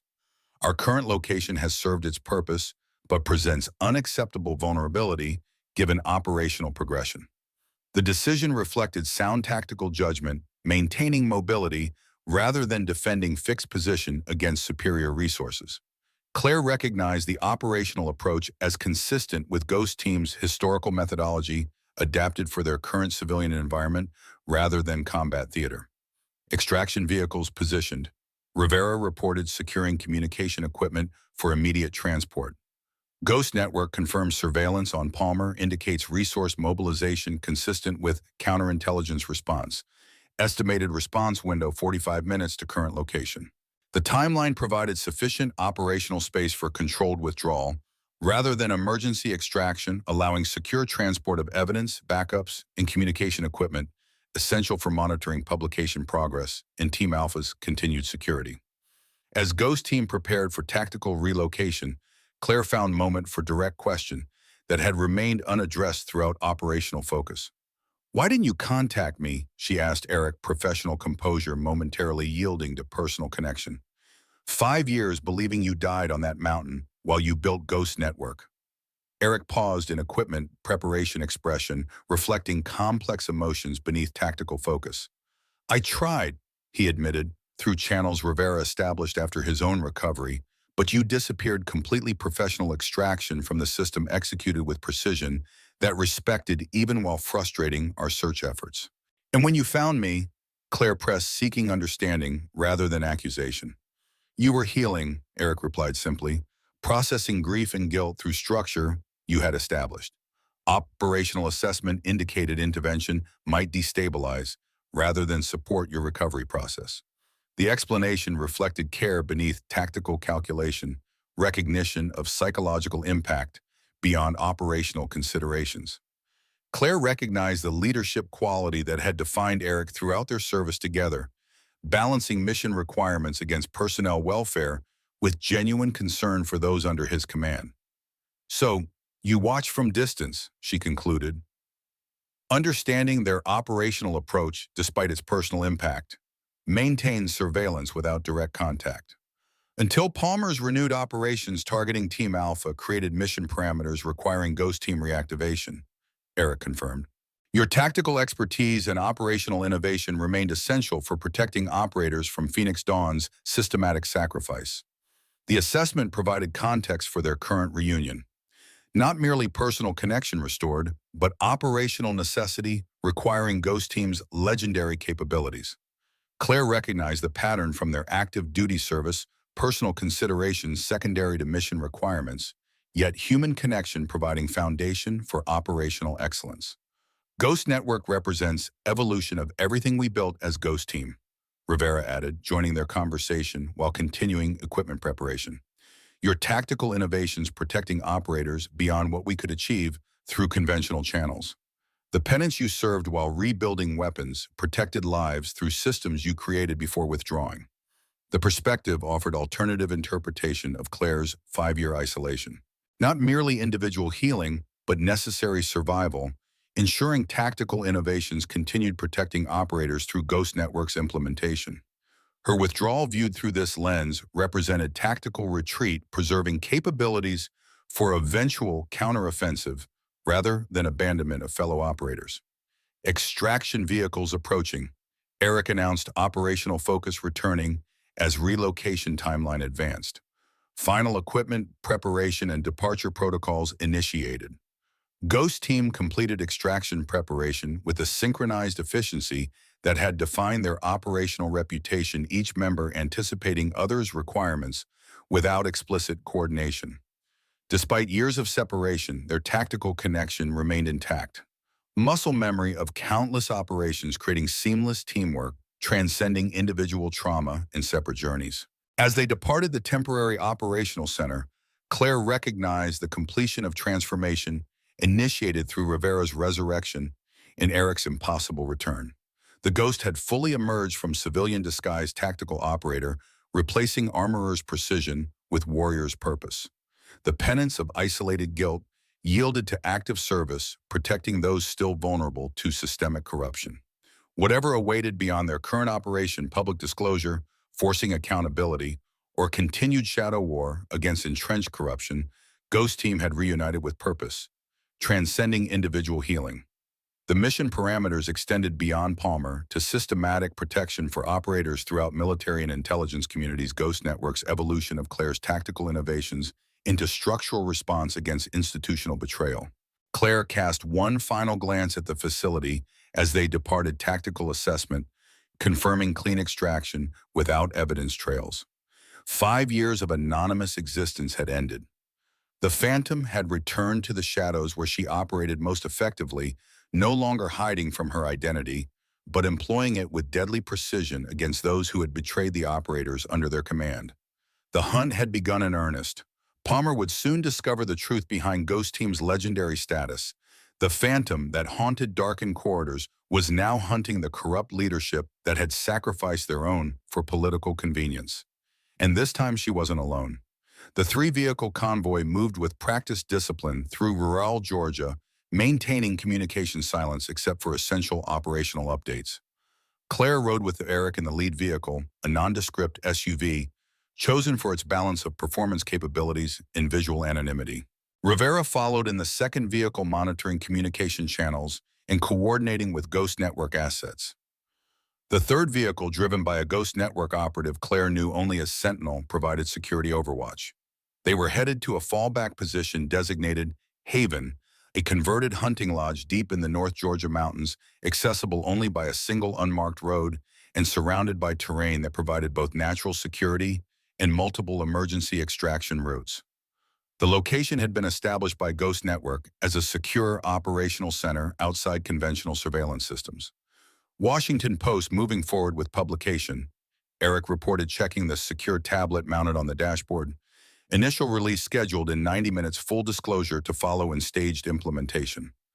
Claire nodded, her tactical mind already calculating implications. Palmer's reaction, escalating containment protocols, Eric replied. Ghost Network assets report increased activity at Pentagon and Langley. Security teams dispatched to multiple locations, including Fort Benning.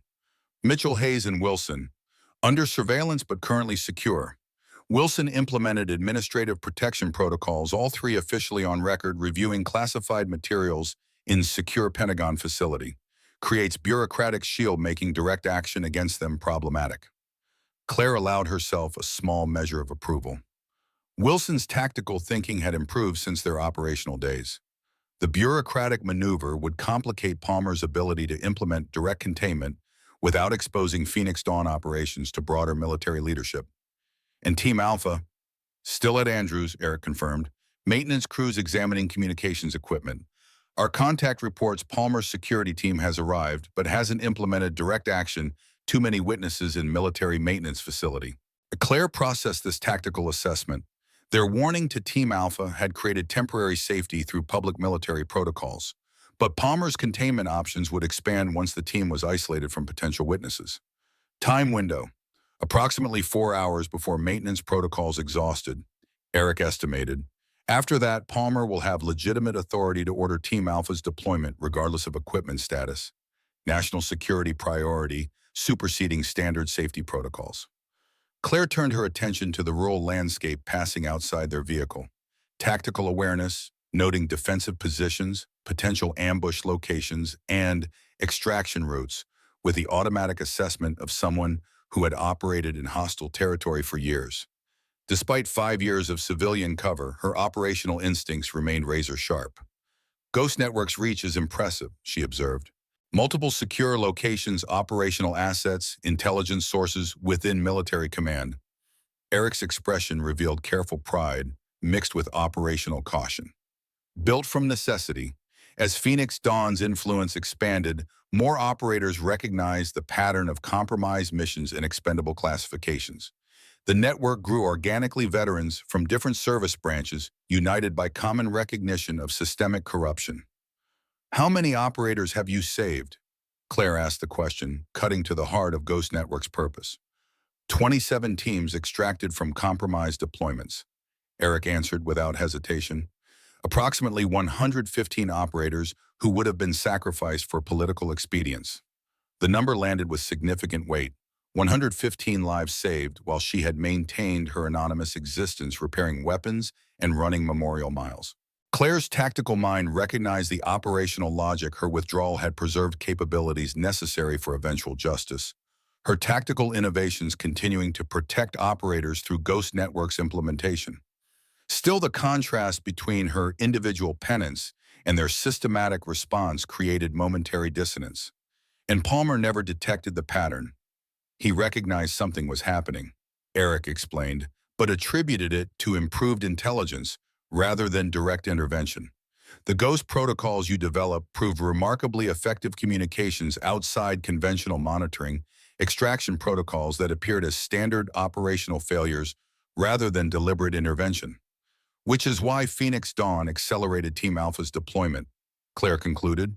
Palmer suspects someone is disrupting his operations, but hasn't identified Ghost Network's full capabilities. Until now, Eric agreed. Our direct intervention with Team Alpha changes the equation. Once Palmer connects that operation to the financial evidence extraction and media disclosure, he'll implement comprehensive countermeasures. Making the next 24 hours critical, Claire observed.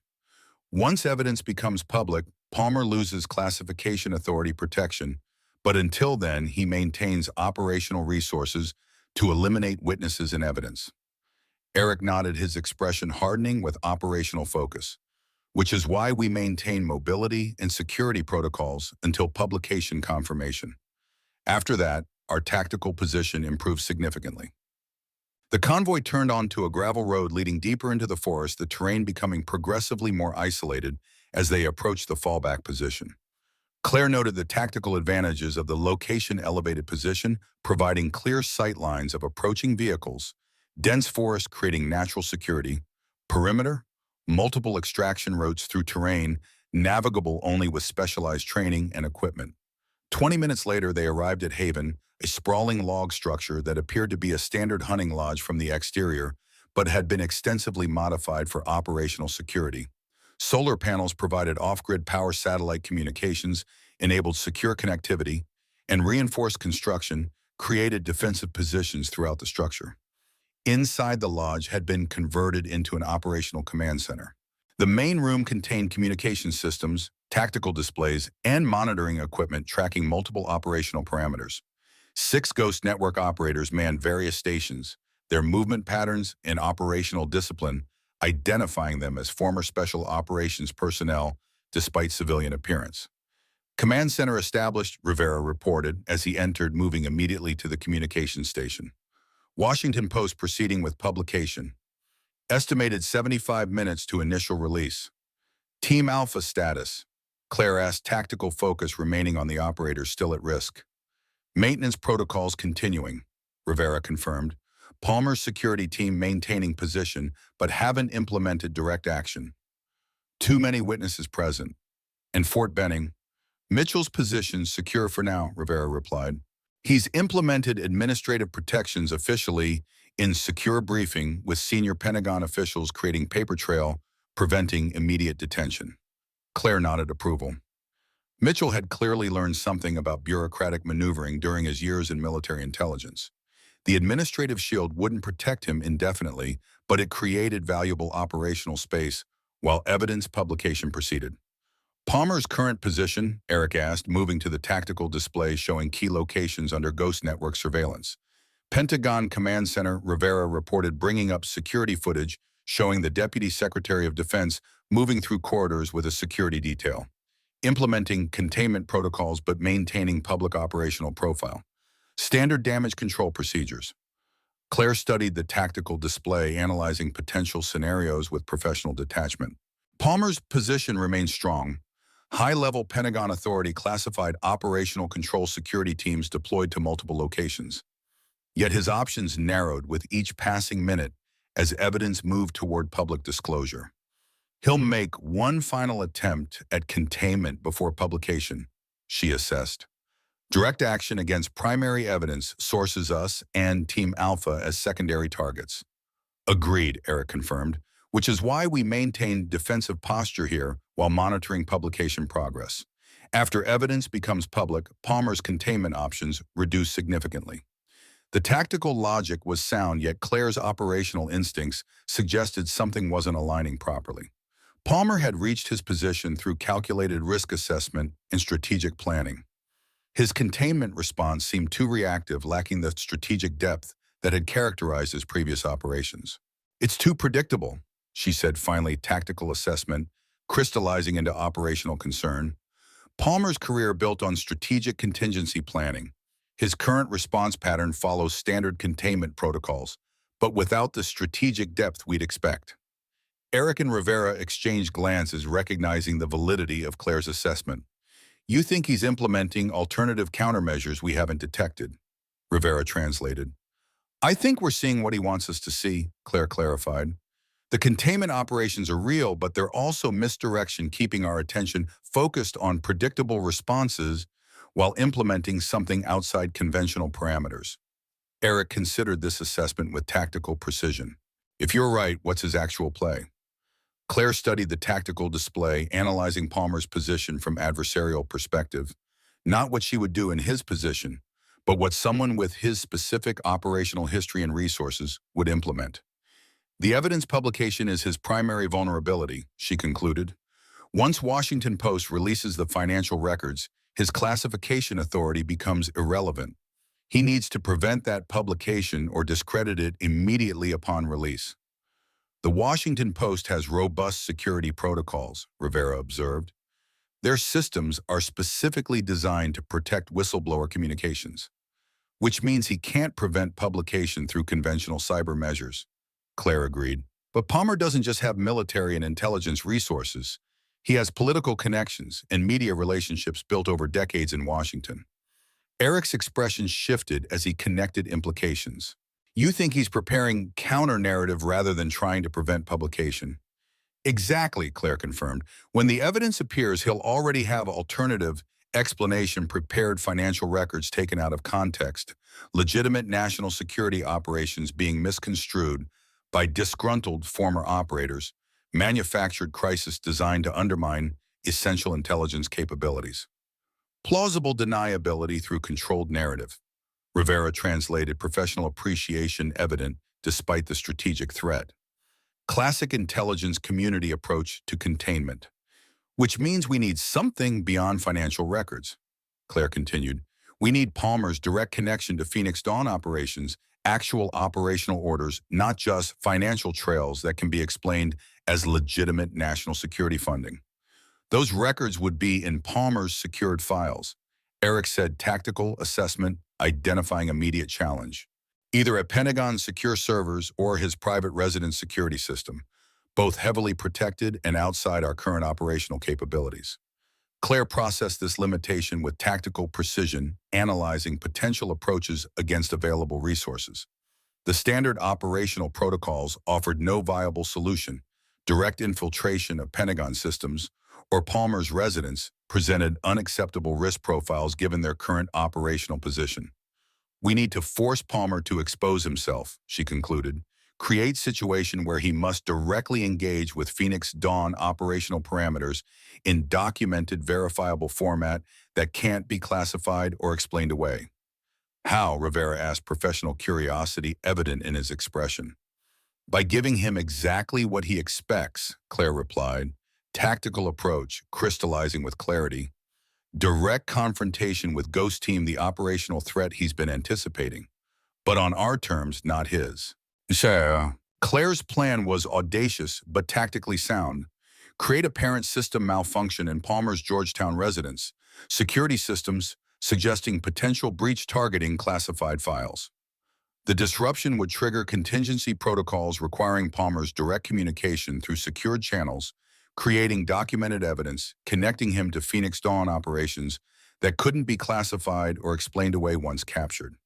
Tactical approach sound but requires precise execution, Eric concluded after reviewing the operational parameters. Timeline constraints, significant evidence publication proceeds regardless of our operation. Implementation window approximately 60 minutes before Washington Post initial release. Claire nodded.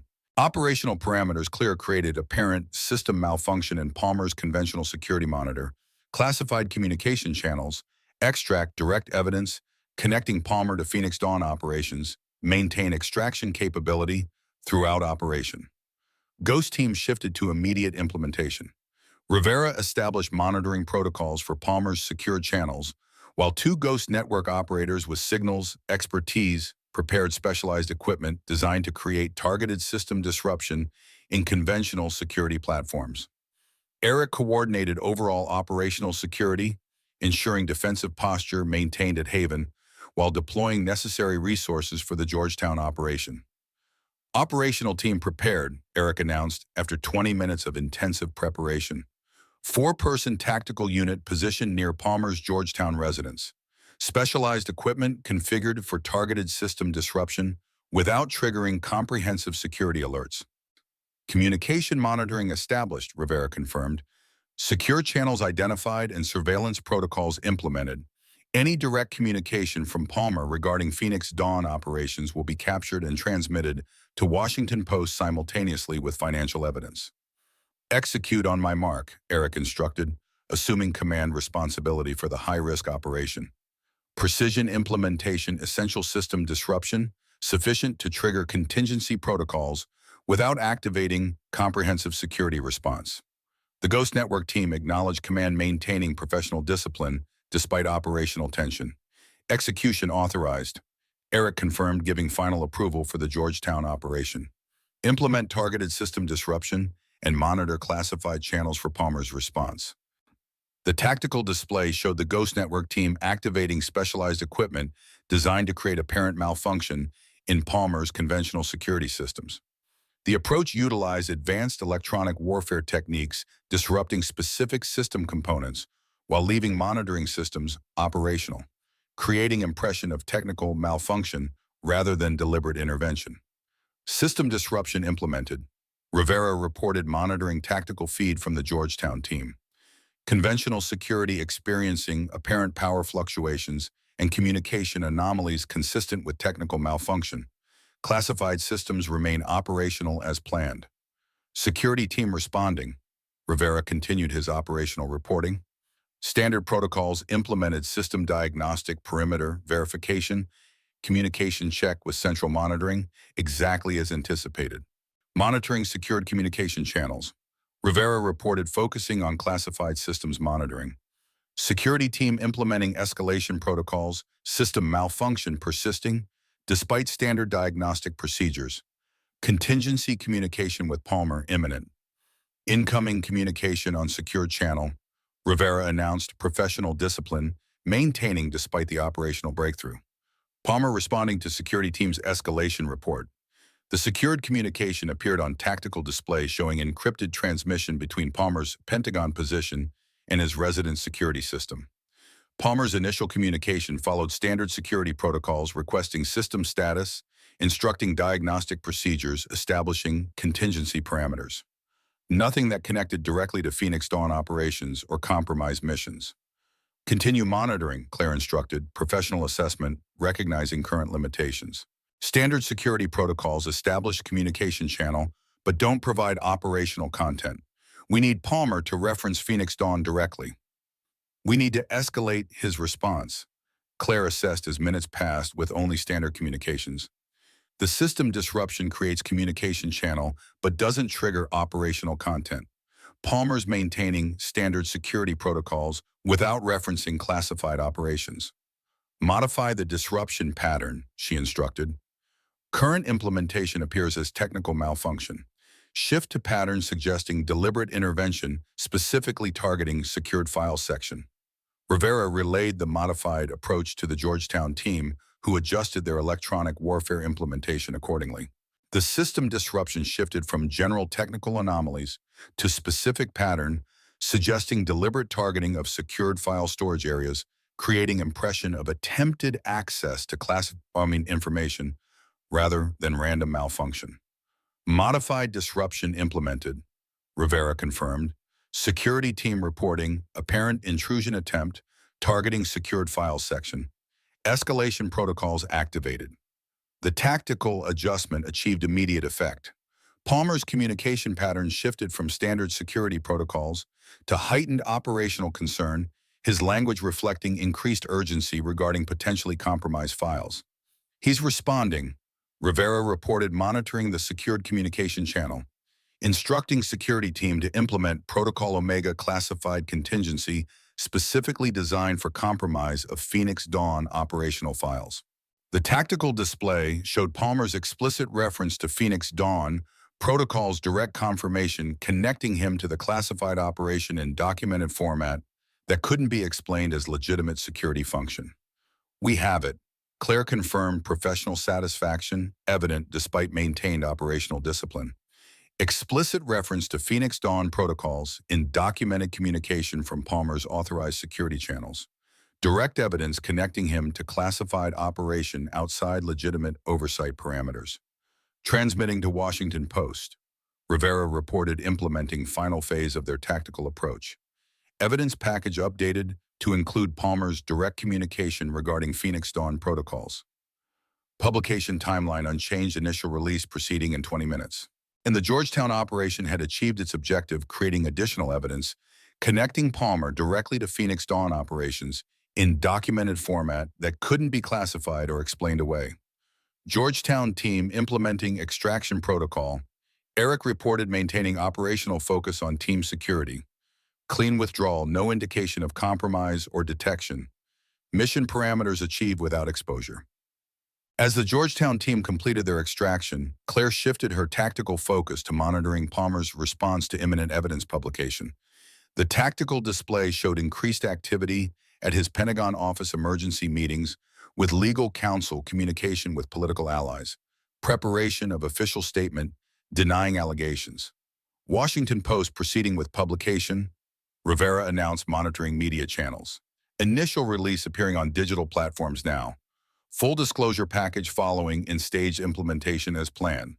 The tactical display showed Washington Post headlines appearing on digital news platforms. Pentagon Deputy Secretary linked to compromised special operations. Classified documents show deliberate sacrifice of military personnel. Financial records connect Defense Department to unauthorized operations. Palmer's reaction. Eric asked, tactical focus shifting to potential countermeasures despite reduced options. Implementing immediate damage control protocols.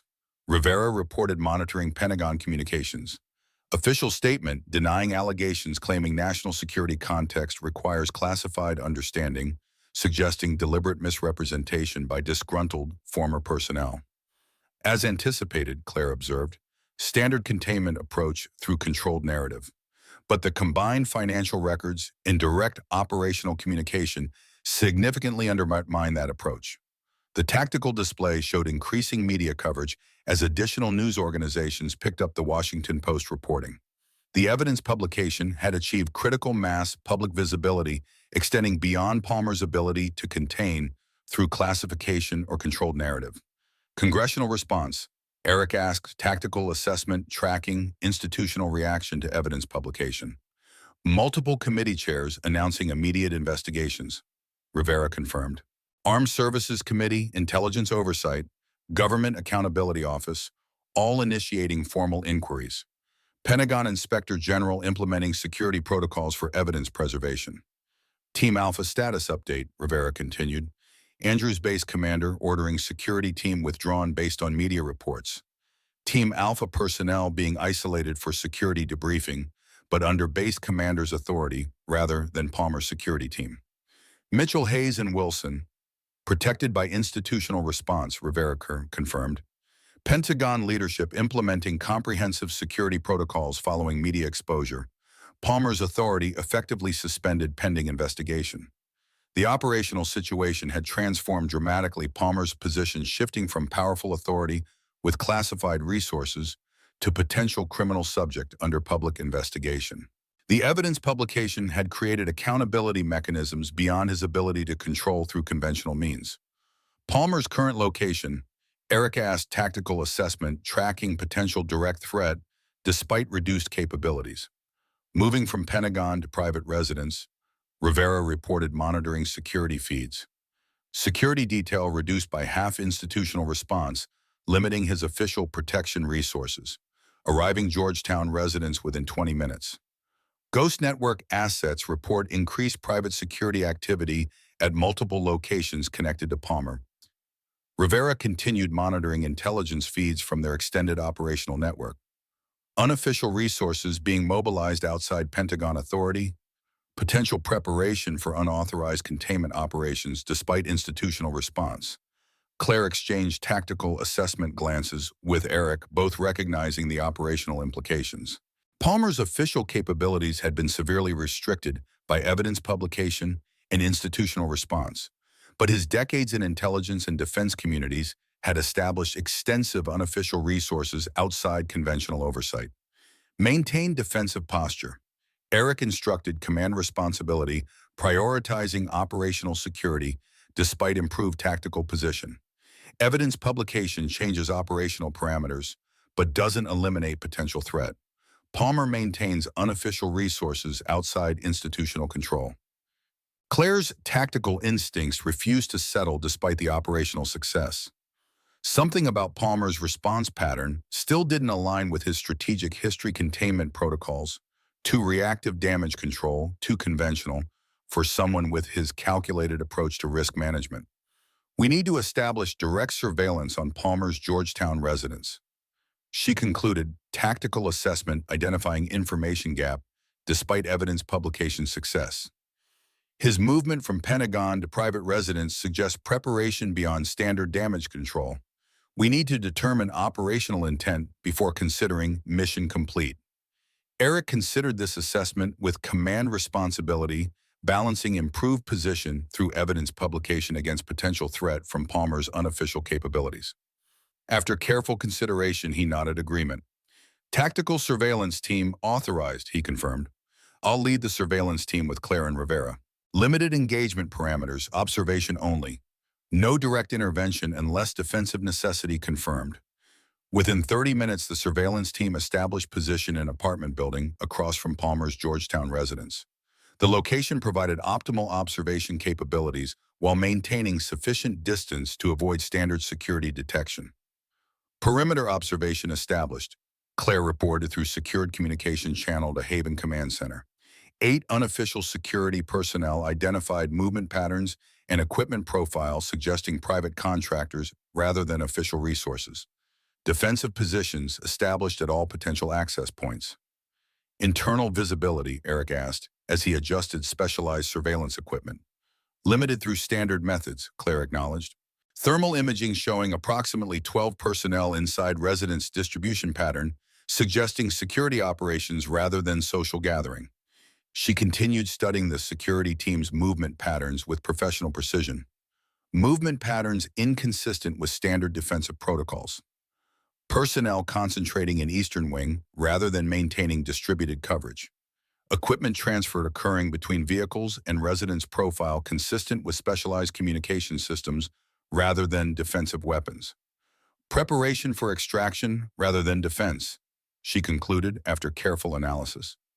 Personnel distribution and equipment profile consistent with establishing secure communication hub and transportation preparation rather than defensive position against potential threat. Palmer appears to be preparing departure rather than maintaining resident security. Eric processed this assessment with tactical precision. Extraction to where international movement would be prevented through institutional response, passport flagged, air transportation, monitored border security, alerted. Unofficial extraction resources, Claire suggested. Private aviation classified transportation protocols, unofficial movement channels established through decades in intelligence community. Evidence publication restricts official resources but doesn't eliminate unofficial capabilities established outside institutional oversight. Additional vehicles arriving, Claire reported, as new developments emerged. Profile matching specialized transportation rather than standard security detail. Equipment transfer continuing pattern, consistent with communication systems, secure documentation and personal necessities rather than tactical resources. We need to prevent extraction, she concluded. Palmer's unofficial resources potentially sufficient for successful international movement despite evidence publication. Once outside U.S. jurisdiction, accountability becomes significantly more complex despite institutional investigation. Eric nodded agreement, but direct intervention creates operational exposure beyond current parameters. Intelligence gathering priority remains until extraction imminent. Movement accelerating, Claire reported after 20 additional minutes of surveillance. Personnel transitioning from preparation to implementation. Vehicle positioning consistent with imminent departure. Direct intervention creates significant exposure despite evidence publication, Claire acknowledged. But alternative approach, available notification of law enforcement regarding unauthorized movement rather than direct intervention by ghost team personnel. Approved, Eric confirmed. Coordinate with Washington Post contact for immediate notification of law enforcement regarding Palmer's apparent extraction attempt. Provide sufficient intelligence for intervention without exposing ghost team operational presence. Claire implemented the tactical approach with professional efficiency, utilizing secured communication channel to contact their Washington Post liaison with specific intelligence regarding Palmer's apparent extraction preparation. Law enforcement notification confirmed. Rivera reported monitoring communication channels. FBI Counterintelligence Division implementing immediate response. Georgetown Police establishing perimeter containment with federal oversight. Intervention imminent. Law enforcement approaching residence perimeter. Claire reported observing initial intervention deployment. Standard containment protocols, vehicle positioning, personnel distribution, communication establishment. Palmer's security team appears unaware of imminent intervention. FBI establishing communication with residents, she continued reporting. Standard intervention protocol, notification of authority request for compliance escalation warning if necessary. Palmer's security team maintaining defensive position but not implementing active resistance. Palmer visible through eastern window. She reported specialized surveillance equipment providing enhanced observation capability.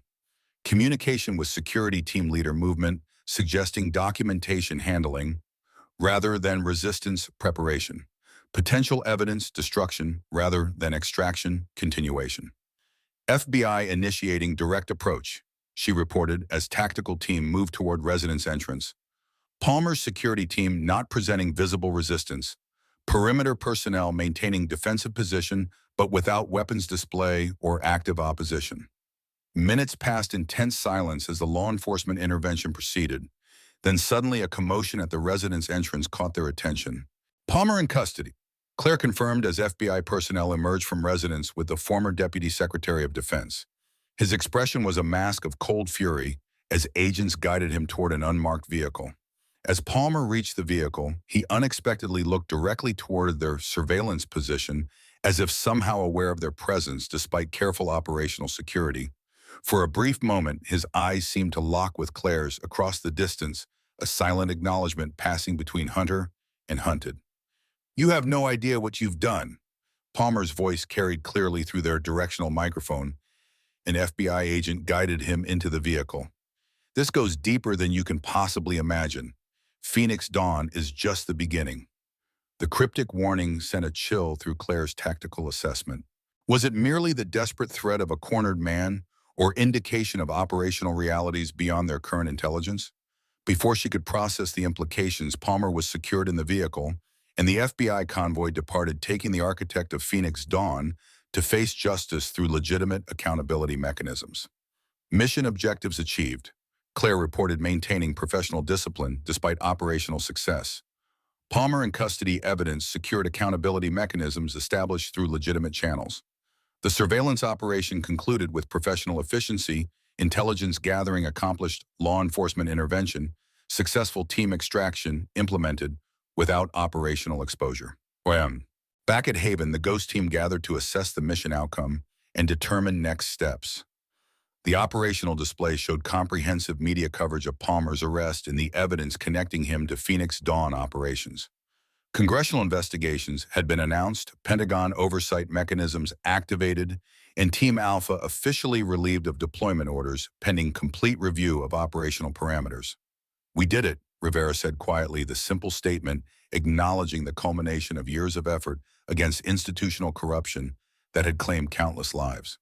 The beginning. Eric corrected tactical focus already shifting to broader implications. Palmer's warning suggests Phoenix Dawn may be part of larger operational structure. His containment capabilities came from somewhere beyond individual resources. Claire processed this assessment with professional precision. The mission had achieved its primary objectives. Palmer in custody, facing a legitimate investigation, Phoenix Dawn operations exposed beyond classification, containment operators protected from deliberate sacrifice through public accountability. But tactical completeness required consideration of potential continuation beyond current parameters. Full operational assessment once Palmer's official debriefing begins, she concluded. Intelligence gathered through legitimate investigation will provide better understanding of potential continuation requirements than speculation based on limited information. Eric nodded agreement leadership role, acknowledging the tactical wisdom in Claire's approach. "For now, we maintain operational security while monitoring institutional response. Ghost Network assets positioned to provide additional evidence as investigation proceeds." The tactical display suddenly showed incoming communication from Andrews Air Force Base Team Alpha requesting secure contact through Ghost protocols. Rivera established the connection with professional efficiency, ensuring communication security despite expanded operational visibility. Lieutenant Commander James Harrington, Team Alpha's leader, appeared on the secured video link. His expression reflected professional appreciation rather than the confusion or anger Claire might have expected from someone whose mission had been compromised by unknown operators. Ghost Team Harrington acknowledged his tone, conveying respect rather than accusation. Lieutenant Reynolds recognized the protocols immediately, said only Phantom could have designed communication system that precise.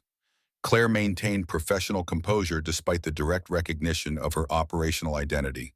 Commander Harrington, Team Alpha secure. Secure? Affirmative, Harrington confirmed. Base commander implemented protective protocols following media exposure. Palmer's security team withdrawn under Pentagon orders. We're officially on administrative leave pending investigation review. And unofficially, Eric asked tactical assessment identifying potential continuation beyond official parameters. Harrington's expression shifted to determined focus. Unofficially, we've been briefed on Ghost Network operations by Commander Westfield. Team Alpha requests operational integration once administrative protocols complete. We have skills that could benefit your mission parameters.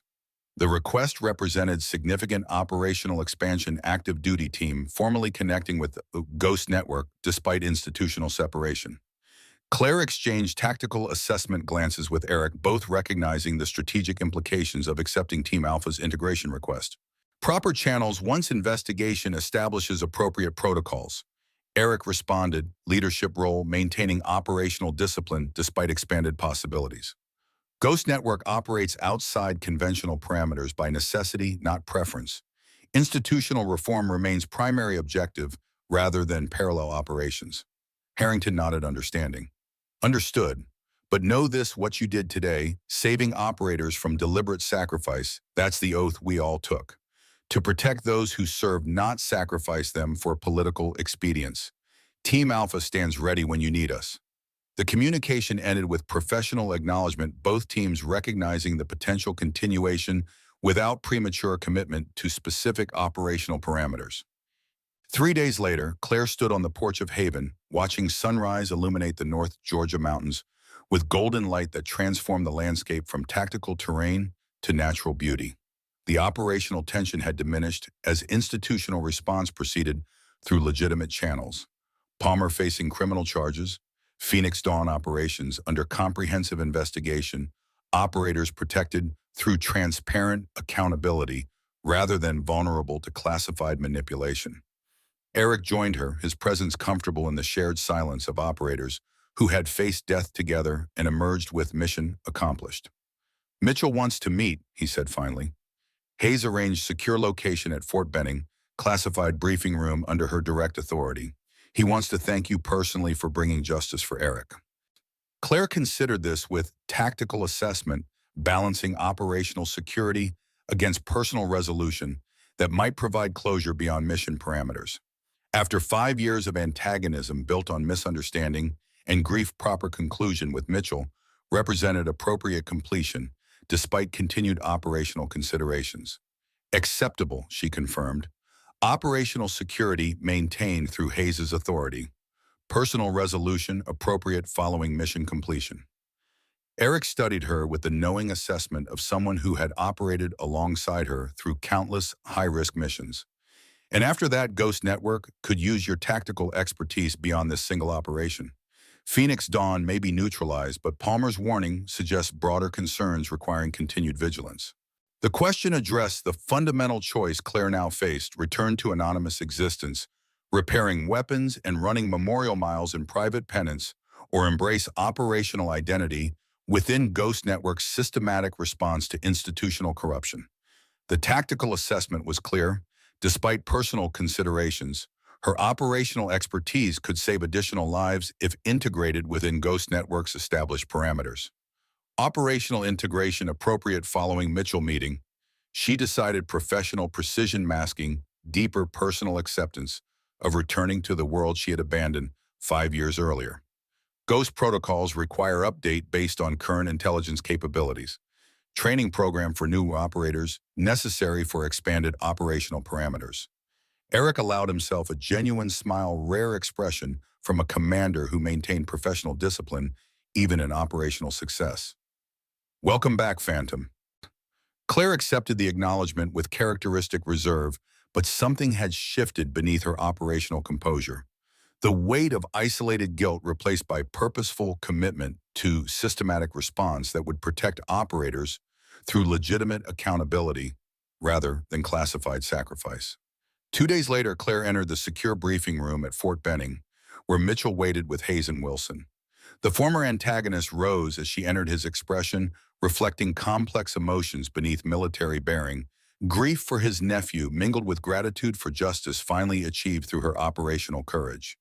Chief Lawson, Mitchell acknowledged deliberately, using her former rank with respect, rather than the antagonism that had characterized their interactions over 5 years of misunderstanding. I owe you an apology, and my thanks. Claire met his gaze directly. No apology necessary, Colonel. We both wanted the same thing, justice for Eric and the others who died because someone thought they were expendable. Mitchell nodded, his expression revealing the burden partially lifted by Palmer's arrest and the exposure of Phoenix Dawn operations. Eric would have been proud of what you did, protecting others from the same sacrifice, ensuring accountability for those responsible. He was proud, Claire replied with unexpected gentleness. Proud enough to give his life protecting his team when it mattered most. That's the legacy we honor through Ghost Network, ensuring no other operators face the same deliberate sacrifice for political expedience. Mitchell considered this with military precision, his experience in intelligence operations providing strategic understanding beyond personal grief. How can I help? I still have connections throughout intelligence community, access to information that might identify remaining Phoenix Dawn assets or potential continuation beyond Palmer's direct authority. The offer represented valuable operational resource, Mitchell's position providing intelligence access that could expand Ghost Network capabilities beyond current parameters. Claire exchanged tactical assessment glances with Hayes and Wilson, all recognizing the strategic value in Mitchell's integration despite previous antagonism. We'll be in touch, Hayes confirmed, her authority establishing legitimate channel for Mitchell's continued involvement without compromising operational security. Phoenix Dawn investigation proceeding through proper channels, but unofficial intelligence remains valuable for identifying potential continuation beyond current parameters. As the meeting concluded with professional acknowledgement of shared purpose beyond previous misunderstanding, Claire recognized the completion of transformation initiated through Rivera's resurrection and Eric's impossible return. The Ghost had fully emerged from civilian disguise tactical operator, replacing armorer's precision with warrior's purpose. The penance of isolated guilt yielded to active service, protecting those still vulnerable to systemic corruption. Outside Fort Benning's secure facility, Claire found Rivera waiting beside their unmarked vehicle. The former communications specialist studied her with knowing assessment, recognizing the resolution evident beneath her operational composure. Mitchell, he asked simply. Integrated, she confirmed. Valuable intelligence resource for identifying potential continuation beyond Palmer's direct authority. Rivera nodded approval, then handed her a secure tablet displaying Ghost Network's operational display. Team Alpha formally cleared by Pentagon investigation. Administrative leave converted to specialized training assignment under Hayes' authority. Operational integration proceeding through legitimate channels rather than unofficial parameters. The development represented significant expansion. Active duty team officially connected to Ghost Network through proper military authority rather than classified separation. The operational structure had transformed from isolated response outside conventional parameters to legitimate accountability mechanism working within institutional framework to protect operators from deliberate sacrifice. In our next mission, Claire asked, tactical focus already shifting to continuation parameters despite recent operational success. Rivera's expression turned serious. Palmer's warning wasn't empty threat. Ghost Network intelligence identified communication pattern suggesting operational continuation beyond Phoenix Dawn parameters. Codename Olympus classification level beyond standard Pentagon protocols. Authority structure unclear, but indications suggesting civilian oversight with military implementation. The intelligence suggested operational continuation requiring comprehensive response beyond Palmer's individual containment. Claire processed this with tactical precision, analyzing potential approaches, resource requirements, operational parameters for addressing threat beyond current intelligence limitations. We'll need expanded operational capability, she assessed. Team Alpha integration provides additional tactical resources, but intelligence gathering requires specialized approach beyond current parameters. Mitchell's connections valuable for identifying potential Olympus structure without triggering premature containment response. Rivera nodded agreement, professional appreciation evident for Claire's immediate tactical assessment, despite personal considerations that might have suggested operational pause following Phoenix Dawn resolution. "Ghost Network ready when you are, Phantom," he confirmed, using her operational call sign with respectful acknowledgement of her returned commitment to their shared mission. Claire allowed herself momentary recognition of how far she had come from the isolated armorer repairing weapons while running memorial miles in private penance. The operational identity she had buried beneath civilian routine had emerged not merely for individual vengeance, but for systematic protection of operators through legitimate accountability mechanisms. As they departed Fort Benning, the base where her 5-year exile had both begun and now concluded, Claire's tactical mind was already calculating approach parameters for addressing an Olympus threat beyond current intelligence limitations. The Ghost had returned to the shadows where she operated most effectively, no longer hiding from her identity, but employing it with deadly precision against those who betrayed the operators under their command. The Phantom of Coronado was fully awakened and hunting. "No operator left behind," Claire stated quietly, the simple phrase encapsulating the fundamental principle that had defined Ghost Team's operational philosophy from its inception through its evolution into Ghost Network's systematic response to institutional corruption. No sacrifice accepted without purpose. Rivera continued the operational creed that bound them beyond military structure or official authority. No betrayal unanswered when command structures abandoned those they claimed to serve. Claire completed tactical focus, already shifting to operational preparation for addressing Olympus, threat beyond current parameters. The mission continued, but with transformed purpose, not merely seeking justice for fallen comrades, but protecting future operators from the same deliberate sacrifice through systematic accountability, rather than isolated vengeance. For Claire Lawson, Chief Petty Officer Claire Phantom Lawson, the operational parameters had expanded beyond personal redemption to institutional reform that would ensure no other teams faced the same betrayal that had claimed her brothers in arms.